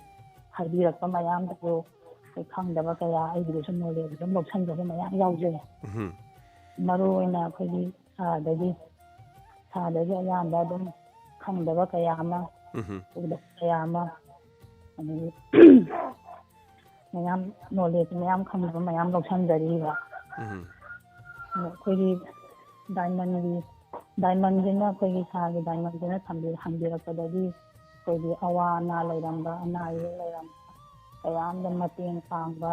ꯈꯣꯠꯄ ꯑꯗꯒꯤ ꯀꯅꯥꯅ ꯋꯥꯔꯤꯕ ꯀꯅꯥꯅ ꯅꯥꯔꯤꯕ ꯂꯩꯇ꯭ꯔꯤꯕ ꯈꯪꯗꯕ ꯎꯗꯕ ꯃꯌꯥꯝꯁꯨ ꯈꯪꯍꯟꯕꯤꯗꯨꯅ ꯑꯩꯈꯣꯏꯒꯤ ꯍꯦꯟꯅ ꯃꯔꯤ ꯆꯠꯍꯟꯕ ꯅꯨꯡꯁꯤꯅꯕ ꯑꯩꯈꯣꯏꯒꯤ ꯁꯨꯝꯕ ꯑꯃꯁꯨ ꯊꯃꯣꯏꯗ ꯃꯌꯥꯝ ꯐꯥꯎꯖꯩ ꯁꯥꯔ ꯊꯥꯒꯠꯆꯔꯤ ꯍꯥꯏꯕꯤꯔꯛꯄ ꯑꯩꯈꯣꯏꯒꯤ ꯁꯥꯔ ꯑꯩꯈꯣꯏꯒꯤ ꯑꯩꯒꯤ ꯄꯨꯛꯅꯤꯡꯁꯤꯅ ꯆꯝꯅ ꯂꯩꯔꯕꯗꯤꯀꯣ ꯃꯤꯄꯨꯝ ꯈꯨꯗꯤꯡꯃꯛꯁꯦ ꯂꯣꯏ ꯇꯤꯟꯅꯕ ꯌꯥꯒꯅꯤ ꯍꯥꯏꯖꯅꯤꯡꯕ ꯌꯥꯝ ꯆꯨꯝꯃꯤ ꯃꯁꯤꯗ ꯗꯥꯏꯃꯟꯒꯤ ꯆꯦꯅꯦꯜꯁꯤꯅ ꯑꯩꯈꯣꯏꯒꯤ ꯏꯆꯝ ꯆꯝꯅ ꯍꯥꯏꯖꯔꯒ ꯍꯥꯏꯇꯥꯔꯦ ꯑꯩꯈꯣꯏꯒꯤ ꯗꯥꯏꯃꯟ ꯆꯦꯅꯦꯜꯁꯤꯅ ꯆꯝꯅ ꯀꯩꯅꯣ ꯇꯧꯖꯔꯨꯕꯗꯨꯅ ꯁꯟꯇꯣꯛꯆꯕ ꯊꯝꯖꯕꯗꯨꯅ ꯈꯨꯗꯤꯡꯃꯛꯅ ꯀꯥꯡꯂꯨꯞ ꯀꯌꯥꯒꯤ ꯏꯇꯤꯟꯐꯝ ꯇꯨꯝꯅꯐꯝ ꯄꯣꯊꯥꯐꯝ ꯑꯣꯏꯖꯔꯤꯕꯅꯤ ꯍꯥꯏꯖꯔꯤꯒꯦ ꯁꯥꯔ ꯊꯥꯒꯠꯆꯔꯤ ꯌꯥꯝ ꯅꯨꯡꯉꯥꯏꯖꯩ ꯊꯧꯔꯝꯁꯤꯗ ꯁꯔꯨꯛ ꯌꯥꯕꯤꯔꯛꯄ ꯍꯥꯏꯕꯤꯔꯛꯄꯁꯤꯒꯤꯗꯃꯛ ꯃꯇꯝ ꯄꯨꯝꯅꯃꯛꯇ ꯁꯄꯣꯔꯠ ꯇꯧꯕꯤꯌꯨ ꯍꯟꯅ ꯊꯥꯒꯠꯆꯔꯤ ꯑꯗꯨꯒ ꯉꯁꯤ ꯑꯣꯏꯔꯕꯁꯨ ꯅꯤꯉꯣꯜ ꯆꯥꯛꯀꯧꯕꯗ ꯀꯣꯟ ꯐꯪꯗ꯭ꯔꯒꯁꯨ ꯉꯁꯤ ꯐꯪꯕꯤꯔꯛꯄ ꯍꯥꯏꯕꯤꯔꯛꯄ ꯑꯗꯣꯝꯒꯤ ꯄꯨꯛꯅꯤꯡꯒꯤ ꯋꯥꯔꯣꯜ ꯊꯝꯕꯤꯔꯛꯄ ꯀꯛꯆꯤꯡꯗꯒꯤ ꯚꯥꯅꯨ ꯃꯊꯪꯒꯤ ꯀꯣꯂꯔ ꯑꯃꯗ ꯑꯃꯨꯛ ꯈꯨꯗꯣꯡꯆꯥꯕ ꯄꯤꯖꯔꯤ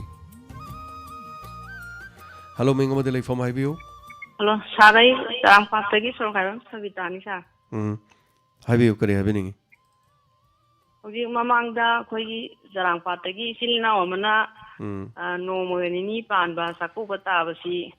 ꯃꯇꯨꯡꯗ ꯊꯣꯛꯍꯟꯅꯤꯡꯗꯦꯅ ꯍꯥꯏꯈꯤꯕꯗꯣ ꯁꯥꯔ ꯑꯗꯨꯒꯤ ꯃꯇꯥꯡꯗ ꯑꯩ ꯀꯩꯅꯣꯝꯇ ꯍꯥꯏꯖꯒꯦꯕ ꯅꯣꯡꯃ ꯅꯤꯅꯤꯒ ꯄꯥꯟꯕꯁꯤ ꯑꯩꯈꯣꯏꯒꯤ ꯀꯦꯂꯦꯟꯗꯔ ꯏꯔꯤꯕ ꯈꯣꯠꯂꯤꯕ ꯇꯧꯔꯤꯕ ꯃꯌꯥꯝꯁꯤ ꯃꯤꯒꯤꯁꯨ ꯍꯣꯠꯄ ꯈꯨꯄꯥꯏ ꯍꯣꯠꯄꯒꯤ ꯊꯕꯛ ꯑꯃ ꯂꯩꯔꯤꯕꯅꯦꯕ ꯑꯗꯨꯅ ꯃꯣꯏꯅ ꯍꯦꯛꯇ ꯄꯥꯜꯍꯟꯅꯤꯡꯉꯤ ꯍꯥꯏꯗꯅ ꯄꯥꯜꯍꯟꯕ ꯌꯥꯕ ꯅꯠꯇꯦꯕ ꯁꯝꯅ ꯍꯥꯏꯔꯕꯗ ꯍꯟꯗꯛ ꯃꯦꯔꯥ 2 ꯄꯥꯜꯂꯦ ꯑꯍꯥꯟꯕꯒꯤ ꯃꯦꯔꯥꯁꯤ ꯑꯃꯥꯡꯕ ꯊꯥꯅꯦꯅ ꯗꯨꯔꯒꯥ ꯄꯨꯖꯥ ꯑꯗꯒꯤ ꯃꯦꯔꯥ ꯋꯥꯌꯨꯡꯕ ꯀꯔꯤꯝꯇ ꯇꯧꯗꯦ ꯗꯤꯋꯥꯂꯤ ꯅꯨꯡꯉꯥꯏꯔꯤ ꯑꯗꯩ ꯑꯀꯣꯟꯕ ꯊꯥꯁꯤꯗ ꯇꯧꯏ ꯑꯀꯣꯟꯕ ꯊꯥ ꯂꯧꯏ ꯑꯗꯩ 12 16 ꯄꯥꯜꯂꯦ ꯑꯅꯤꯁꯤ ꯄꯥꯟꯁꯤꯟꯕ ꯀꯥꯟꯗ ꯑꯍꯥꯟꯕꯒꯤ 12ꯁꯤ ꯂꯧꯗꯦ ꯑꯀꯣꯟꯕꯒꯤ 16ꯁꯤ ꯂꯧꯏ ꯑꯗꯨꯅ ꯍꯟꯗꯛꯀꯤ ꯆꯥꯛꯀꯧꯕꯁꯤꯁꯨ ꯅꯣꯡꯃꯒ ꯅꯤꯅꯤꯒ ꯄꯥꯟꯕꯁꯦ ꯃꯌꯥꯝꯒꯤ ꯔꯣꯇꯦꯁꯟꯁꯤ ꯁꯨꯝ ꯌꯦꯡꯉꯛꯑꯒ ꯅꯣꯡꯃꯁꯤ ꯇꯣꯛꯊꯣꯛꯑꯒ ꯅꯤꯅꯤꯁꯤ ꯂꯧꯕꯗ ꯀꯩꯁꯨ ꯑꯀꯥꯏꯕ ꯂꯩꯇꯕ꯭ꯔꯥꯅ ꯈꯜꯂꯤ ꯑꯩꯒꯤ ꯃꯣꯠꯇ ꯑꯗꯨꯅ ꯁꯤꯒꯤ ꯅꯣꯡꯃ ꯅꯤꯅꯤ ꯄꯥꯟꯕꯁꯤꯗꯤ ꯑꯩꯈꯣꯏꯅ ꯁꯦꯝꯃꯨꯕ ꯌꯥꯔꯣꯏ ꯑꯩꯈꯣꯏꯅ ꯑꯣꯏꯍꯟꯅꯤꯡꯉꯤ ꯍꯥꯏꯗꯅ ꯑꯣꯏꯍꯟꯕ ꯌꯥꯔꯣꯏ ꯃꯁꯤꯗꯤ ꯑꯗꯨꯝ ꯃꯔꯛꯇ ꯑꯗꯨꯝ ꯌꯥꯎꯔꯛꯀꯅꯤ ꯍꯥꯏꯕꯁꯦ ꯑꯩ ꯍꯥꯏꯖꯅꯤꯡꯉꯤ ꯁꯥꯔ ꯊꯥꯒꯠꯆꯔꯤ ꯍꯥꯏꯕꯤꯔꯛꯄ ꯑꯁꯤꯒꯤꯗꯃꯛ ꯆꯨꯝꯕꯅꯤ ꯑꯩꯅꯁꯨ ꯋꯥꯐꯝꯁꯤ ꯑꯗꯨꯝ ꯍꯥꯏꯈ꯭ꯔꯦ ꯑꯗꯨꯒ ꯊꯥꯒꯠꯆꯔꯤ ꯑꯃꯨꯛ ꯅꯤꯡꯁꯤꯡꯕꯤꯔꯛꯄ ꯃꯊꯪꯒꯤ ꯀꯣꯂꯔ ꯑꯃ ꯂꯧꯈꯠꯆꯒꯦ ꯍꯜꯂꯣ ꯃꯤꯡ ꯑꯃꯗꯤ ꯂꯩꯐꯝ ꯍꯥꯏꯕꯤꯌꯨ ꯍꯜꯂꯣ ꯃꯤꯡ ꯑꯃꯗꯤ ꯂꯩꯐꯝ ꯍꯥꯏꯕꯤꯌꯨ ꯁꯂꯨꯡꯐꯝꯗꯒꯤ ꯃꯥꯏꯕꯝ ꯕ꯭ꯔꯣꯖꯦꯟꯗ꯭ꯔꯣ ꯑꯩ ꯁꯥꯔꯗ ꯀꯩꯅꯣꯝꯇ ꯍꯥꯏꯖꯒꯦꯅ ꯇꯧꯕꯅꯤ ꯍꯥꯏꯕꯤꯌꯨ ꯁꯥꯔꯒꯤ ꯖꯍꯦꯔꯥ ꯅꯨꯡꯗꯥꯡꯗ ꯁꯟꯇꯣꯛꯄꯤꯈꯤꯕꯗꯣ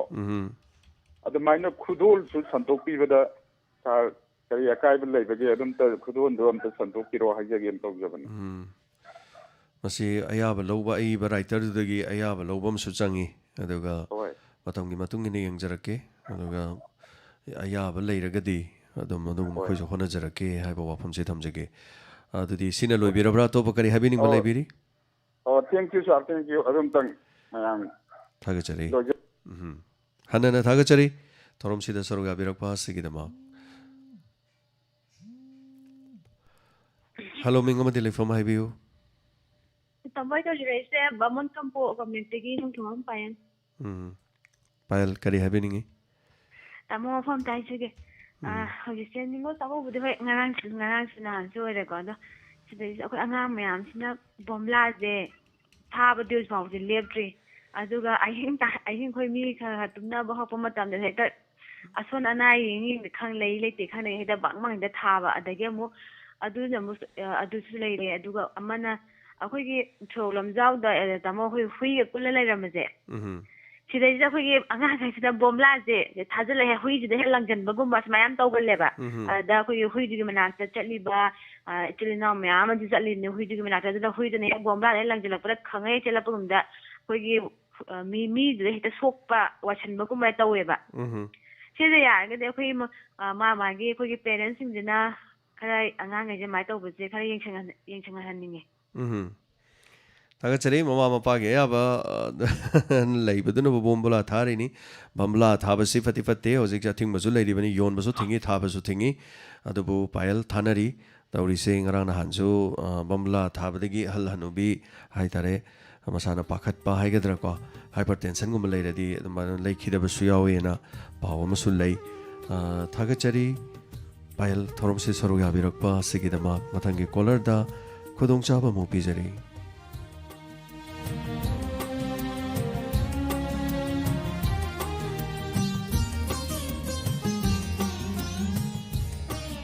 हेलो मिंग अमदे लेफम हाइबियो Good afternoon, Ola James. I want to get by your phone Tadi to with him. हाइबियो करे हाइबिनिंग Ola, Manipur ki Katin Koyada Yamna Lara Raba Mi Kaya Kaya Ola James ki Taimarido ki Tonda Local Pidna Matin Kayama Pang Bigi Bigi Damata Hama Mata Takata Pongosari. अदुगा इरोना अखोई कोविड-19 की हजे चथरीबा crisis असिगिदम अखोई मणिपुर सरकारना लौखलिबा अखोई हदक अखोई आई इसामकी इमुमक्तदा अखोई लोक लाइहौक तौदना मी पुनमक्सि लोइना अखोई मी मरी मंगा नाबदो लोइना नादना तौजेबा सारको अदो मसिगिजे अखोई लोक लाइहौक तौबगी अखोई टेबलेट अखोई गुलीसिंग तो चारगा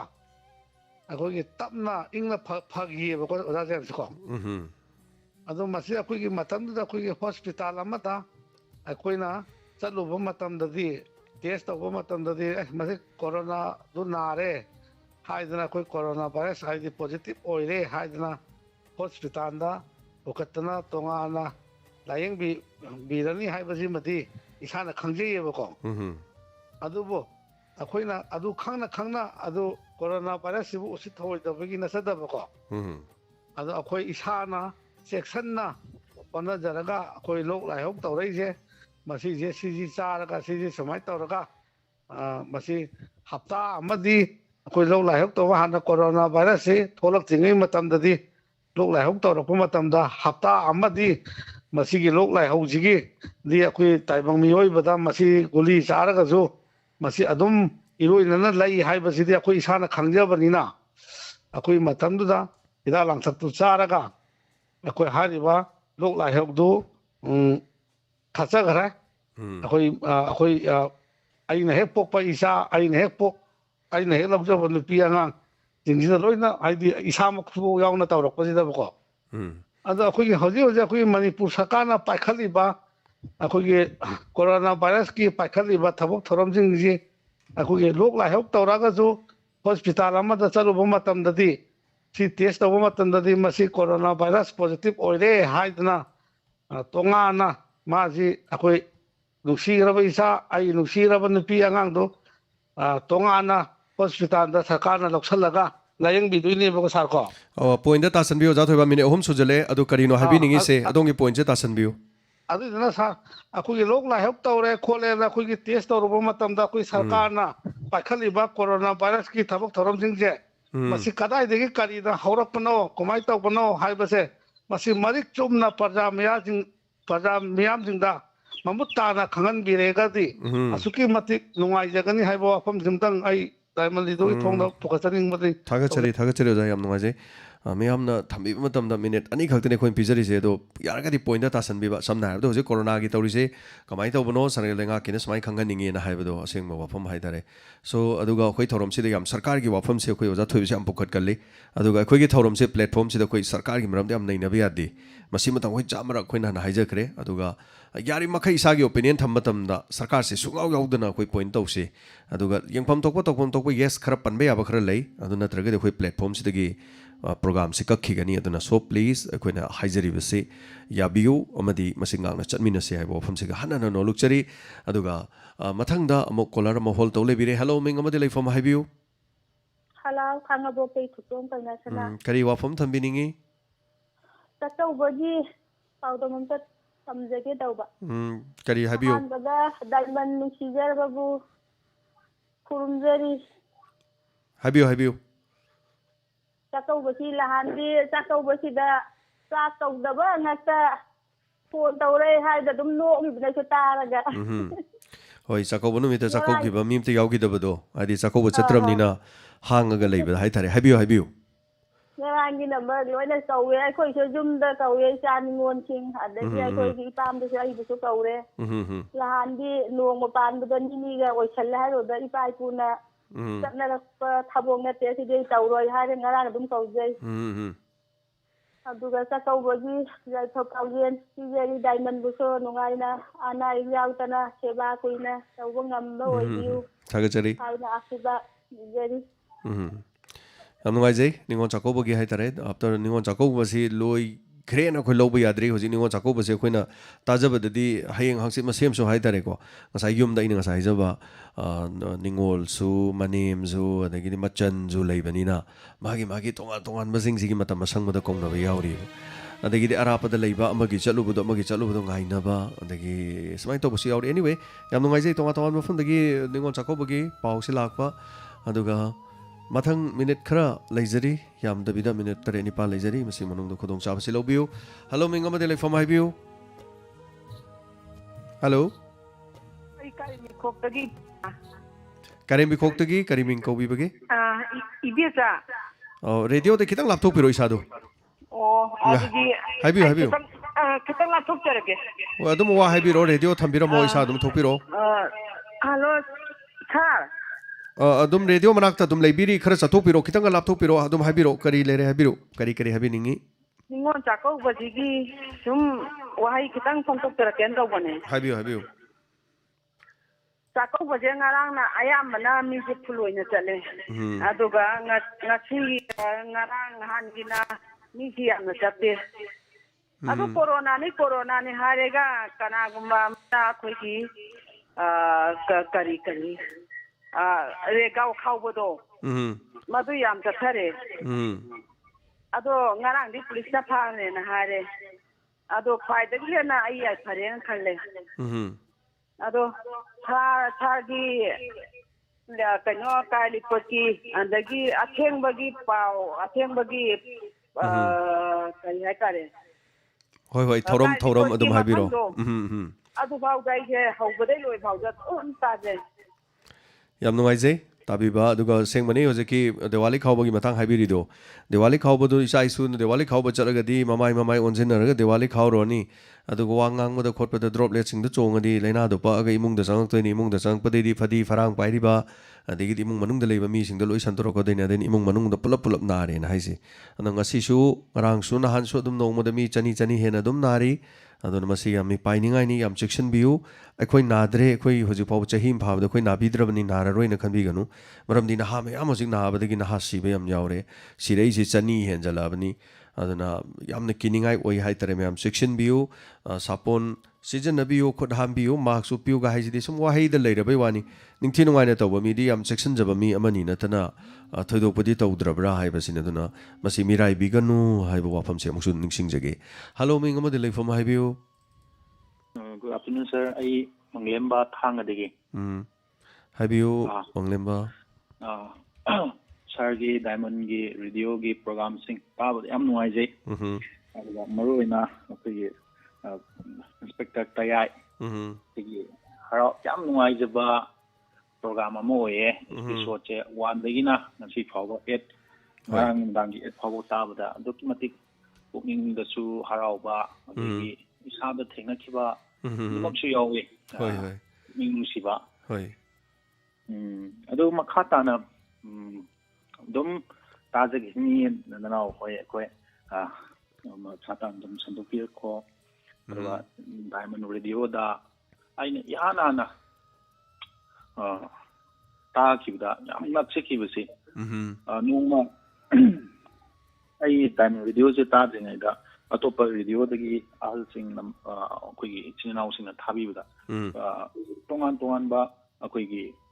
ꯂꯥꯏꯅꯤꯡ ꯂꯥꯏꯁꯣꯟꯒꯤ ꯏꯁꯩ ꯑꯩꯈꯣꯏ ꯃꯩꯇꯩꯒꯤ ꯑꯗꯨꯒ ꯈ꯭ꯔꯤꯁꯇꯤꯌꯟ ꯏꯆꯤꯟ ꯏꯅꯥꯎꯁꯤꯡꯒꯤ ꯑꯃꯗꯤ ꯃꯨꯁꯂꯤꯝ ꯏꯆꯤꯟ ꯏꯅꯥꯎꯁꯤꯡꯒꯤ ꯏꯁꯩꯁꯦ ꯃꯈꯜ ꯇꯥꯕꯗ ꯌꯥꯝꯅ ꯄꯨꯛꯅꯤꯡꯗ ꯍꯔꯥꯎꯕ ꯐꯥꯎꯖꯩ ꯃꯔꯝꯗꯤ ꯀꯔꯤꯅꯣ ꯍꯥꯏꯕ ꯃꯇꯝꯗ ꯃꯅꯤꯄꯨꯔꯗ ꯈꯨꯟꯗꯥꯃꯤꯟꯅꯔꯤꯕ ꯂꯩꯔꯤꯕ ꯃꯌꯥꯝꯁꯤꯡ ꯑꯁꯤꯗ ꯀꯔꯤꯒꯨꯝꯕ ꯏꯅꯣꯠ ꯑꯃ ꯄꯤꯕ ꯊꯧꯔꯝ ꯑꯃ ꯑꯣꯏꯈꯤ ꯑꯁꯤ ꯌꯥꯝ ꯍꯔꯥꯎꯖꯩ ꯍꯥꯏꯅ ꯑꯩ ꯄꯥꯎꯗꯝꯖꯅꯤꯡꯕꯅꯤ ꯁꯥꯔ ꯌꯥꯝ ꯅꯨꯡꯉꯥꯏꯖꯩ ꯑꯁꯤ ꯈꯛꯇꯅꯤ ꯑꯩ ꯍꯥꯏꯖꯅꯤꯡꯕ ꯌꯥꯝ ꯅꯨꯡꯉꯥꯏꯖꯩ ꯃꯥꯂꯦꯝꯕ ꯑꯩꯈꯣꯏ ꯐꯅ ꯍꯥꯏ ꯁꯥꯕ ꯋꯥꯅꯤ ꯃꯩꯇꯩꯅ ꯃꯦꯖꯣꯔꯤꯇꯤ ꯑꯣꯏꯅ ꯂꯩꯔꯁꯨ ꯃꯩꯇꯩ ꯈꯛꯇꯅ ꯈꯨꯜꯂꯤꯡꯕ ꯑꯗꯨꯒꯨꯝꯕ ꯈꯨꯟꯅꯥꯏ ꯑꯃ ꯑꯣꯏꯕ ꯌꯥꯗꯕ ꯑꯗꯨꯒ ꯃꯐꯝꯁꯤꯗ ꯂꯩꯔꯤꯁꯤ ꯌꯥꯝ ꯆꯥꯎꯔꯕ ꯑꯩꯈꯣꯏꯒꯤ ꯃꯩꯇꯩ ꯄꯥꯡꯒꯜ ꯍꯥꯏꯇꯥꯔꯦ ꯁꯣ ꯃꯐꯝꯁꯤꯗ ꯂꯩꯔꯤꯕ ꯃꯨꯁꯂꯤꯝꯁꯤꯡ ꯂꯥꯛꯈꯤꯕꯒꯤ ꯋꯥꯔꯤ ꯍꯥꯏꯇꯥꯔꯦ ꯈꯔꯅ ꯃꯁꯥ ꯃꯁꯥꯒꯤ ꯀꯔꯤ ꯍꯥꯏꯇꯥꯔꯦ ꯅꯨꯄꯤ ꯄꯨꯔꯛꯑꯁꯨ ꯑꯌꯥꯝꯕꯅ ꯃꯐꯝ ꯑꯁꯤꯗꯒꯤ ꯃꯩꯇꯩ ꯅꯨꯄꯤꯁꯤꯡꯅ ꯑꯩꯈꯣꯏꯒꯤ ꯆꯧꯗꯥ ꯅꯧꯗꯥꯅꯗꯅ ꯍꯥꯏꯇꯥꯔꯦ ꯌꯥꯝ ꯁꯦꯡꯅ ꯍꯥꯏꯔꯀꯥꯟꯗ ꯑꯗꯨꯅ ꯁꯥꯒꯩ ꯐꯥꯎꯕ ꯄꯤꯅ ꯅꯤꯡꯊꯧꯅ ꯍꯥꯏꯇꯥꯔꯦ ꯃꯇꯝꯗꯨꯗ ꯈꯥꯒꯦꯝꯕ ꯃꯍꯥꯔꯥꯖꯀꯤ ꯍꯥꯛꯇꯛꯇ ꯐꯥꯎꯕꯗ ꯄꯥꯡꯒꯜ ꯍꯥꯏꯕ ꯐꯝꯐꯝ ꯍꯥꯏꯇꯥꯔꯦ ꯄꯥꯡꯒꯜ ꯑꯁꯤ ꯄꯥꯡꯒꯟꯕ ꯃꯄꯥꯡꯒꯟ ꯀꯟꯕ ꯍꯥꯏꯕꯗꯒꯤ ꯂꯥꯛꯈꯤꯕꯅꯤ ꯍꯥꯏꯕ ꯋꯥꯔꯤ ꯐꯥꯎꯕ ꯂꯩꯔꯤ ꯌꯥꯝ ꯐꯖꯔꯕ ꯍꯤꯁꯇ꯭ꯔꯤꯛ ꯑꯣꯏꯕ ꯋꯥꯔꯤ ꯀꯌꯥ ꯂꯩꯔꯤ ꯑꯗꯨꯒ ꯃꯇꯝꯗꯨꯗꯒꯤ ꯃꯈꯣꯏꯒꯤ ꯐꯝꯅꯥꯏꯕꯁꯤꯡꯒꯤ ꯐꯝꯐꯝ ꯂꯩꯍꯜꯂꯝꯃꯕ ꯑꯗꯨꯒ ꯁꯤ ꯈꯛꯇ ꯅꯠꯇꯦ ꯆꯤꯡꯒꯤ ꯏꯆꯤꯜ ꯏꯅꯥꯎ ꯃꯌꯥꯝꯒꯤ ꯑꯗꯨꯒ ꯆꯥꯔꯧ ꯃꯔꯧꯅꯔꯛꯄ ꯉꯁꯤ ꯐꯥꯎꯕꯗ ꯂꯧꯅ ꯂꯩꯅꯔꯤꯕ ꯃꯌꯥꯝꯁꯦ ꯑꯗꯨꯒ ꯈ꯭ꯔꯤꯁꯇꯦꯟ ꯑꯗꯒꯤꯗꯤ ꯃꯩꯇꯩ ꯍꯤꯟꯗꯨ ꯁꯨꯃꯥꯏꯅ ꯇꯧꯗꯅ ꯇꯣꯉꯥꯟ ꯇꯣꯉꯥꯟꯕ ꯂꯩꯔꯤꯕꯁꯤꯡ ꯃꯌꯥꯝꯁꯤꯒꯤ ꯑꯃꯃꯝꯇ ꯑꯣꯏꯔꯁꯨ ꯑꯩꯈꯣꯏꯅ ꯈꯖꯤꯛꯇ ꯅꯣꯡꯃꯒꯤ ꯏꯀꯥꯏ ꯈꯨꯝꯅꯖꯕꯒꯤ ꯏꯍꯥꯟ ꯍꯥꯟꯅ ꯊꯧꯔꯝꯁꯤꯗ ꯑꯩꯈꯣꯏꯅ ꯊꯝꯖꯔꯛꯏꯁꯦ ꯗꯥꯏꯃꯟ ꯔꯦꯗꯤꯑꯣꯅ ꯍꯦꯛ ꯍꯧꯗꯣꯛꯆꯔꯛꯄꯗꯒꯤꯅꯤ ꯁꯣ ꯇꯣꯉꯥꯟ ꯇꯣꯉꯥꯟꯕ ꯂꯩꯕꯤꯔꯤꯕ ꯀꯝꯃ꯭ꯌꯨꯅꯤꯇꯤꯒꯤ ꯃꯌꯥꯝꯅꯁꯨ ꯑꯗꯣꯝ ꯑꯗꯣꯝꯒꯤ ꯊꯝꯕꯤꯔꯤꯕ ꯊꯧꯔꯝꯁꯤꯡꯁꯤꯗ ꯃꯄꯨꯡ ꯐꯥꯍꯟꯕꯤꯌꯨ ꯊꯧꯔꯝ ꯌꯥꯎꯁꯤꯟꯕꯤꯌꯨꯅ ꯑꯩꯈꯣꯏꯅ ꯂꯥꯎꯖꯔꯤꯕꯁꯤꯅꯤ ꯊꯥꯒꯠꯆꯔꯤ ꯃꯪꯂꯦꯝꯕ ꯊꯥꯡꯒꯗꯒꯤ ꯍꯟꯅ ꯊꯧꯔꯝꯁꯤꯗ ꯑꯗꯨꯒ ꯏꯟꯁꯄꯦꯛꯇꯔ ꯇꯌꯥꯏ ꯁꯣꯏꯗꯅ ꯇꯥꯕꯤꯌꯨ ꯉꯁꯤꯁꯨ ꯉꯝꯂꯕꯗꯤ ꯁꯣꯏꯗꯅꯃꯛꯀꯤ 7 ꯁꯨꯕ ꯇꯥꯡꯀꯛꯇ ꯍꯟꯖꯅꯕ ꯍꯣꯠꯅꯖꯒꯅꯤ ꯌꯥꯔꯤꯕ ꯃꯈꯩ ꯑꯗꯨꯒ ꯌꯦꯡꯃꯤꯟꯅꯁꯤ ꯀꯔꯤ ꯇꯧꯏ ꯍꯥꯏꯕꯗꯣ ꯑꯗꯨꯒ ꯃꯤꯅꯤꯠ ꯈꯔ ꯂꯩꯖꯔꯤ ꯍꯜꯂꯣ ꯃꯤꯡ ꯑꯃꯗꯤ ꯂꯩꯐꯝ ꯍꯥꯏꯕꯤꯌू ꯂꯝꯖꯥꯎꯗꯒꯤ ꯀꯔꯤ ꯃꯤꯡ ꯍꯥꯏꯕꯤꯌू ꯍꯧꯖꯤꯛꯁꯦ ꯅꯣꯡ ꯃꯪꯁꯜꯂꯛꯄꯁꯤꯗ ꯑꯃꯨꯛ ꯊꯋꯥꯏ ꯋꯥꯔꯕ ꯂꯧ ꯈꯤꯇꯪ ꯂꯣꯏꯐꯥꯠꯇꯕ ꯅꯦꯠꯇ ꯀꯩꯗ ꯌꯦꯡꯕꯗ ꯅꯣꯡ ꯂꯩꯕꯤꯕ꯭ꯔꯥꯅ ꯍꯪꯖꯔꯛꯏ ꯍꯧꯖꯤꯛꯃꯛꯀꯤꯗꯤ ꯑꯩ ꯃꯗꯨ ꯈꯪꯖꯗ꯭ꯔꯤ ꯉꯁꯤꯒꯤ ꯑꯣꯏꯅ ꯑꯩ ꯌꯦꯡꯍꯧꯗ꯭ꯔꯦ ꯍꯥꯏꯇꯥꯔꯦ ꯑꯗꯨꯒ ꯅꯣꯡꯁꯤ ꯈꯤꯇꯪ ꯈꯤꯇꯪ ꯃꯪꯂꯞ ꯂꯩꯕꯁꯤ ꯅꯣꯡꯁꯤꯗꯤ ꯑꯗꯨꯝ ꯆꯨꯔꯨꯞ ꯇꯧꯕꯅ ꯌꯥꯕꯗꯤ ꯂꯩ ꯑꯗꯨꯒ ꯉꯁꯤꯃꯛꯇꯤ ꯑꯩ ꯐꯣꯔꯀꯥꯁꯇꯤ ꯌꯦꯡꯕ ꯂꯩꯇꯦ ꯍꯧꯖꯤꯛꯀꯥꯟꯗꯤ ꯏꯆꯥ ꯏꯁꯨ ꯑꯗꯨꯝ ꯐꯣꯟ ꯄꯥꯏꯕ ꯃꯌꯥꯝ ꯂꯩꯁꯦ ꯑꯗꯨꯝ ꯌꯥꯝ ꯈꯪꯅꯔꯕꯅꯤ ꯍꯥꯏꯇꯥꯔꯦ ꯂꯩꯔꯒꯗꯤ ꯑꯗꯨꯝ ꯑꯩꯈꯣꯏ ꯂꯥꯎꯊꯣꯛꯆꯒꯦ ꯍꯌꯦꯡ ꯑꯣꯏꯔꯁꯨ ꯑꯩ ꯉꯁꯤꯒꯤꯗꯤ ꯃꯗꯨ ꯌꯦꯡꯖꯍꯧꯗ꯭ꯔꯦ ꯀꯔꯤ ꯂꯩꯕꯤ ꯍꯥꯏꯕꯤꯅꯤꯡꯕꯁꯤꯅ ꯂꯣꯏꯕꯤꯔꯕ꯭ꯔꯥ ꯑꯩꯈꯣꯏꯒꯤ ꯆꯥꯛꯀꯧꯕꯒꯤ ꯑꯩꯈꯣꯏꯗꯤ ꯑꯗꯨꯝ ꯅꯣꯡꯃ ꯄꯥꯟꯕ ꯅꯤꯅꯤ ꯄꯥꯟꯕꯗꯨꯗ 12ꯗꯒꯤ ꯅꯤꯅꯤ ꯄꯥꯟꯕ ꯆꯤꯡꯈ꯭ꯔꯦꯅ ꯑꯗꯨꯝ ꯅꯣꯡ ꯄꯥꯟꯕꯗ ꯆꯠꯆꯈ꯭ꯔꯦ ꯀꯩꯁꯨ ꯀꯥꯏꯕ ꯂꯩꯇꯦ ꯃꯥꯒꯤꯀꯣ ꯑꯗꯨꯝ ꯑꯅꯤꯡꯕ ꯑꯄꯥꯝꯕꯗ ꯑꯗꯨꯝ ꯇꯧꯕꯤꯈ꯭ರೆ ꯌꯥꯝ ꯅꯨꯡꯉꯥꯏꯖꯩ ꯑꯩꯈꯣꯏꯅ ꯍꯥꯏꯖꯕꯗꯨꯅ ꯍꯤꯌꯥꯡꯒꯩ ꯊꯥꯕ ꯂꯣꯏꯔꯤꯉꯩꯗꯤ ꯆꯥꯛꯀꯧꯕꯗꯤ ꯁꯨꯡꯂꯣꯏ ꯂꯣꯏꯔꯔꯣꯏ ꯑꯗꯨꯝ ꯆꯥꯛꯀꯧꯕꯒꯤ ꯆꯥꯛꯀꯧꯕ ꯉꯥꯛꯇ ꯍꯥꯏꯇꯥꯔꯦ ꯑꯗꯨꯒ ꯌꯥꯝ ꯅꯨꯡꯉꯥꯏꯖꯩ ꯍꯥꯏꯕꯤꯌꯨ ꯀꯔꯤ ꯆꯤꯊꯕ ꯂꯩꯕꯤꯔꯤ ꯑꯗꯣ ꯏꯆꯥꯈꯩꯁꯨ ꯑꯩꯈꯣꯏꯅ ꯑꯗꯨꯝ ꯑꯩꯅ 12 ꯄꯥꯟꯕ ꯁ꯭ꯋꯥꯏꯗ ꯆꯥꯛ ꯆꯔꯥ ꯑꯃ ꯆꯥꯃꯤꯟꯅꯁꯦꯅ ꯍꯥꯏꯈ꯭ꯔꯦ ꯑꯩꯅ ꯆꯥꯛꯀꯧꯕ ꯑꯩ ꯆꯠꯊꯣꯛꯑꯕꯅꯤꯅ ꯅꯣꯏꯅ ꯐꯖꯅ ꯂꯩꯍꯧꯕ ꯅꯨꯡꯉꯥꯏꯔꯔꯣꯏꯅ ꯑꯗꯨꯃꯥꯏꯅ ꯍꯥꯏꯅꯔꯒ ꯀꯧꯖꯔꯒꯦꯅ ꯀꯧꯖꯩ ꯑꯔꯩ ꯂꯩꯇ ꯆꯥꯅꯔꯒ ꯍꯣꯠꯅꯖꯔꯒꯦꯅ ꯑꯗꯨꯕꯨ ꯆꯥꯛꯀꯧꯕ ꯁꯨꯡꯆꯠ ꯆꯠꯇꯕ ꯅꯨꯄꯤ ꯃꯌꯥꯝꯁꯨ ꯂꯩ ꯅꯤꯉꯣꯜ ꯃꯌꯥꯝ ꯍꯥꯏꯇꯥꯔꯦ ꯆꯥꯛꯀꯧꯕꯗꯤ ꯆꯠꯅꯤꯡꯕ ꯑꯗꯨꯒ ꯏꯃꯨꯡ ꯃꯅꯨꯡꯗ ꯂꯩꯇꯕ ꯍꯥꯏꯒꯗ꯭ꯔꯥ ꯃꯤ ꯂꯩꯇꯕ ꯄꯩꯁꯥ ꯂꯩꯇꯕ ꯅꯠꯇꯕ ꯃꯤ ꯂꯩꯈꯤꯗꯕ ꯑꯗꯒꯤꯗꯤ ꯑꯍꯜ ꯂꯃꯟ ꯂꯩꯈꯤꯗꯕ ꯑꯗꯨꯅ ꯆꯥꯛꯀꯧꯕ ꯆꯠꯇꯕ ꯃꯌꯥꯝ ꯂꯩ ꯑꯗꯨꯒ ꯆꯥꯛꯀꯧꯕ ꯅꯨꯃꯤꯠꯁꯤꯒꯤ ꯀꯔꯤꯝꯇ ꯂꯥꯡꯕ ꯌꯥꯎꯗꯕ ꯍꯥꯏꯇꯥꯔꯦ ꯅꯤꯉꯣꯜꯁꯤꯡꯅ ꯆꯥꯛꯀꯧꯕ ꯆꯠꯅꯤꯁꯤ ꯅꯨꯃꯤꯠꯇꯨꯗꯒꯤ ꯂꯥꯡꯗꯦꯕ ꯍꯧꯖꯤꯛ ꯃꯇꯝꯗꯤ ꯑꯩꯈꯣꯏ ꯍꯟꯗꯛꯇꯤ ꯆꯥꯛꯀꯧꯕ ꯆꯠꯇꯣꯏꯅꯦꯅ ꯐꯤꯔꯣꯜ ꯂꯩꯕꯗꯒꯤ ꯑꯣꯏꯔో ꯑꯍꯟꯕ ꯉꯥꯛꯇ ꯁꯦꯠꯂ ꯆꯠꯇꯣꯏꯅꯦꯅ ꯂꯩꯖꯕ ꯀꯌా ꯑꯗꯒꯤꯗꯤ ꯅꯨꯄꯤꯗꯤ ꯀꯦꯔꯒ ꯐꯖꯕꯅꯤꯗꯣ ꯑꯗꯨꯅ ꯃꯁꯝ ꯃꯅꯥ ꯀꯦꯕ ꯑꯗꯒꯤꯗꯤ ꯈꯨꯖꯤꯟ ꯈꯨꯌꯥ ꯃꯁꯝ ꯁꯪꯖꯟꯕ ꯐꯖꯍꯟꯕ ꯑꯉꯛꯄ ꯇꯧꯏ ꯁꯝ ꯇꯤꯡꯊꯣꯛꯄꯤ ꯈꯣꯏꯍꯟꯕꯤ ꯀꯣꯜꯍꯟꯕꯤꯅꯀꯣ ꯃꯌꯥꯝ ꯇꯧꯖꯔꯤꯕꯅꯦꯕ ꯑꯗꯒꯤꯗꯤ ꯁꯅꯥ ꯁꯥꯕ ꯈꯣꯠꯄꯁꯤꯡꯗꯣ ꯆꯥꯝꯊꯣꯛꯄ ꯁꯨꯗꯣꯛꯄ ꯀꯔꯤ ꯁꯦꯠꯄ ꯆꯥꯕ ꯂꯩꯈ꯭ꯔꯕꯅꯤ ꯑꯩꯈꯣꯏ ꯅꯨꯄꯥꯒꯤꯗꯤ ꯊꯕꯛ ꯑꯃ ꯆꯠꯁꯤ ꯗꯣꯡ ꯁꯦꯠꯆꯜꯂ ꯑꯗꯨꯝ ꯆꯠꯄꯤꯅꯤꯗꯣ ꯅꯨꯄꯤꯒꯤꯗꯤ ꯑꯌꯨꯛ ꯉꯟꯇꯥꯗꯒꯤ ꯀꯦꯖꯗꯣꯔꯤꯕꯅꯤ ꯃꯗꯨ ꯑꯗꯒꯤ ꯑꯃꯨꯛ ꯇꯛꯇꯅ ꯅꯥꯗꯅ ꯇꯧꯔꯒ ꯑꯃꯨꯛ ꯀꯦꯔꯒ ꯆꯠꯆꯗꯣꯔꯤꯕꯅꯤ ꯅꯨꯡꯁꯤꯈ꯭ꯔꯕ ꯑꯗꯨꯒꯨꯝꯕ ꯀꯨꯝꯍꯩꯗꯨ ꯁꯨꯡꯌꯥꯎ ꯌꯥꯎꯗꯕ ꯅꯤꯉꯣꯜ ꯃꯌꯥꯝ ꯂꯩꯔꯤꯅꯦ ꯑꯗꯨꯒ ꯃꯗꯨꯒꯤ ꯎꯔꯨꯔꯒ ꯅꯤꯡꯁꯤꯡꯂꯨꯔꯒ ꯆꯥꯛꯀꯧꯕꯗꯒꯤ ꯃꯈꯣꯜ ꯐꯥꯎꯕ ꯇꯥꯅꯤꯡꯗꯕ ꯃꯗꯨ ꯀꯜꯂꯛꯄꯗꯤ ꯅꯠꯇꯕ ꯍꯥꯏꯇꯥꯔꯦ ꯌꯥꯝ ꯏꯃꯣꯁꯟ ꯑꯣꯏꯕ ꯁꯣ ꯉꯔꯥꯡ ꯅꯍꯥꯟꯁꯨ ꯐꯦꯁꯕꯨꯛꯇ ꯚꯥꯏꯔꯦꯜ ꯑꯣꯏ ꯅꯨꯄꯤ ꯅꯤꯉꯣꯜ ꯑꯃ ꯊꯣꯛꯑꯒ ꯆꯥꯛꯀꯧꯕꯤꯗꯦ ꯈꯣꯠꯇꯦꯅ ꯇꯧꯔꯒ ꯀꯞꯇꯅ ꯈꯣꯠꯇꯅ ꯇꯧꯕꯗꯣ ꯑꯗꯨ ꯑꯁꯦꯡꯕꯕꯨ ꯑꯣꯏꯔꯤꯕ꯭ꯔꯥ ꯁꯦꯡꯗꯕꯕꯨ ꯑꯣꯏꯔꯤꯕ꯭ꯔꯥ ꯃꯗꯨꯕꯨꯗꯤ ꯈꯪꯗ꯭ꯔꯦ ꯑꯗꯨꯒ ꯃꯌꯥꯝꯅꯁꯨ ꯃꯈꯥꯗ ꯀꯃꯦꯟꯁꯤꯡꯗꯣ ꯌꯥꯝ ꯀꯔꯦꯝꯅꯤꯕꯁꯨ ꯌꯥꯝ ꯌꯥꯎꯏ ꯑꯩꯈꯣꯏ ꯂꯝꯗꯝꯁꯤꯒꯤꯗꯤ ꯍꯥꯏꯁꯤꯅꯤ ꯀꯃꯦꯟꯁꯤꯗꯤ ꯀꯔꯤ ꯍꯪꯒꯅꯤ ꯀꯃꯦꯟ ꯑꯃ ꯄꯤꯍꯧꯗ꯭ꯔꯗꯤ ꯌꯥꯗꯕꯒꯨꯝꯕ ꯃꯤꯅ ꯊꯕꯛ ꯑꯃ ꯇꯧꯅꯤꯀꯣ ꯌꯦꯡꯉꯣ ꯑꯗꯨꯝ ꯌꯦꯡꯅꯤꯡꯗ꯭ꯔꯦ ꯑꯗꯨꯝ ꯁ꯭ꯀꯤꯞ ꯇꯧꯈꯣ ꯃꯊꯣꯡ ꯆꯥꯗꯦ ꯑꯗꯨ ꯇꯧꯔꯦ ꯑꯗꯥ ꯇꯧꯔꯦ ꯑꯗꯨ ꯇꯧꯏ ꯑꯗꯥ ꯇꯧꯏ ꯀꯔꯤꯅꯣ ꯈꯪꯗꯦ ꯑꯩꯈꯣꯏ ꯂꯝꯗꯝꯁꯤ ꯇꯧꯔꯤꯁꯦ ꯑꯗꯣ ꯃꯁꯥ ꯃꯁꯥꯅ ꯇꯧꯕ ꯊꯕꯛꯇꯨꯗ ꯃꯤꯅ ꯇꯧꯕ ꯑꯣꯏꯔꯗꯤ ꯅꯨꯡꯉꯥꯏꯔꯣꯏꯗꯣꯏꯅꯤ ꯁꯝꯅ ꯅꯨꯄꯤ ꯃꯆꯥ ꯑꯃꯅ ꯍꯩꯀ꯭ꯔꯨ ꯁꯦꯝꯕꯒꯤ ꯑꯃ ꯊꯥꯒꯠꯆꯔꯦ ꯃꯤꯅ ꯇꯧꯔꯤ ꯊꯕꯛꯇꯨꯗ ꯑꯃꯨꯛ ꯍꯩꯀ꯭ꯔꯨ ꯁꯦꯝꯕꯗꯨ ꯐꯩꯅ ꯃꯥꯅ ꯇꯥꯛꯏꯁꯦ ꯍꯥꯏꯗꯅ ꯅꯠꯇ꯭ꯔ ꯃꯣꯏꯅ ꯈꯪꯕꯗꯨ ꯁꯖꯦꯁ ꯇꯧꯔ ꯊꯝꯕꯤꯔꯝꯃꯣ ꯆꯥꯎꯈꯠꯄ ꯑꯃꯒꯤ ꯂꯩꯕꯥꯛ ꯑꯃꯗ ꯇꯧꯔꯤꯁꯤꯗꯤ ꯑꯗꯨꯒꯨꯝꯕꯅꯦꯕ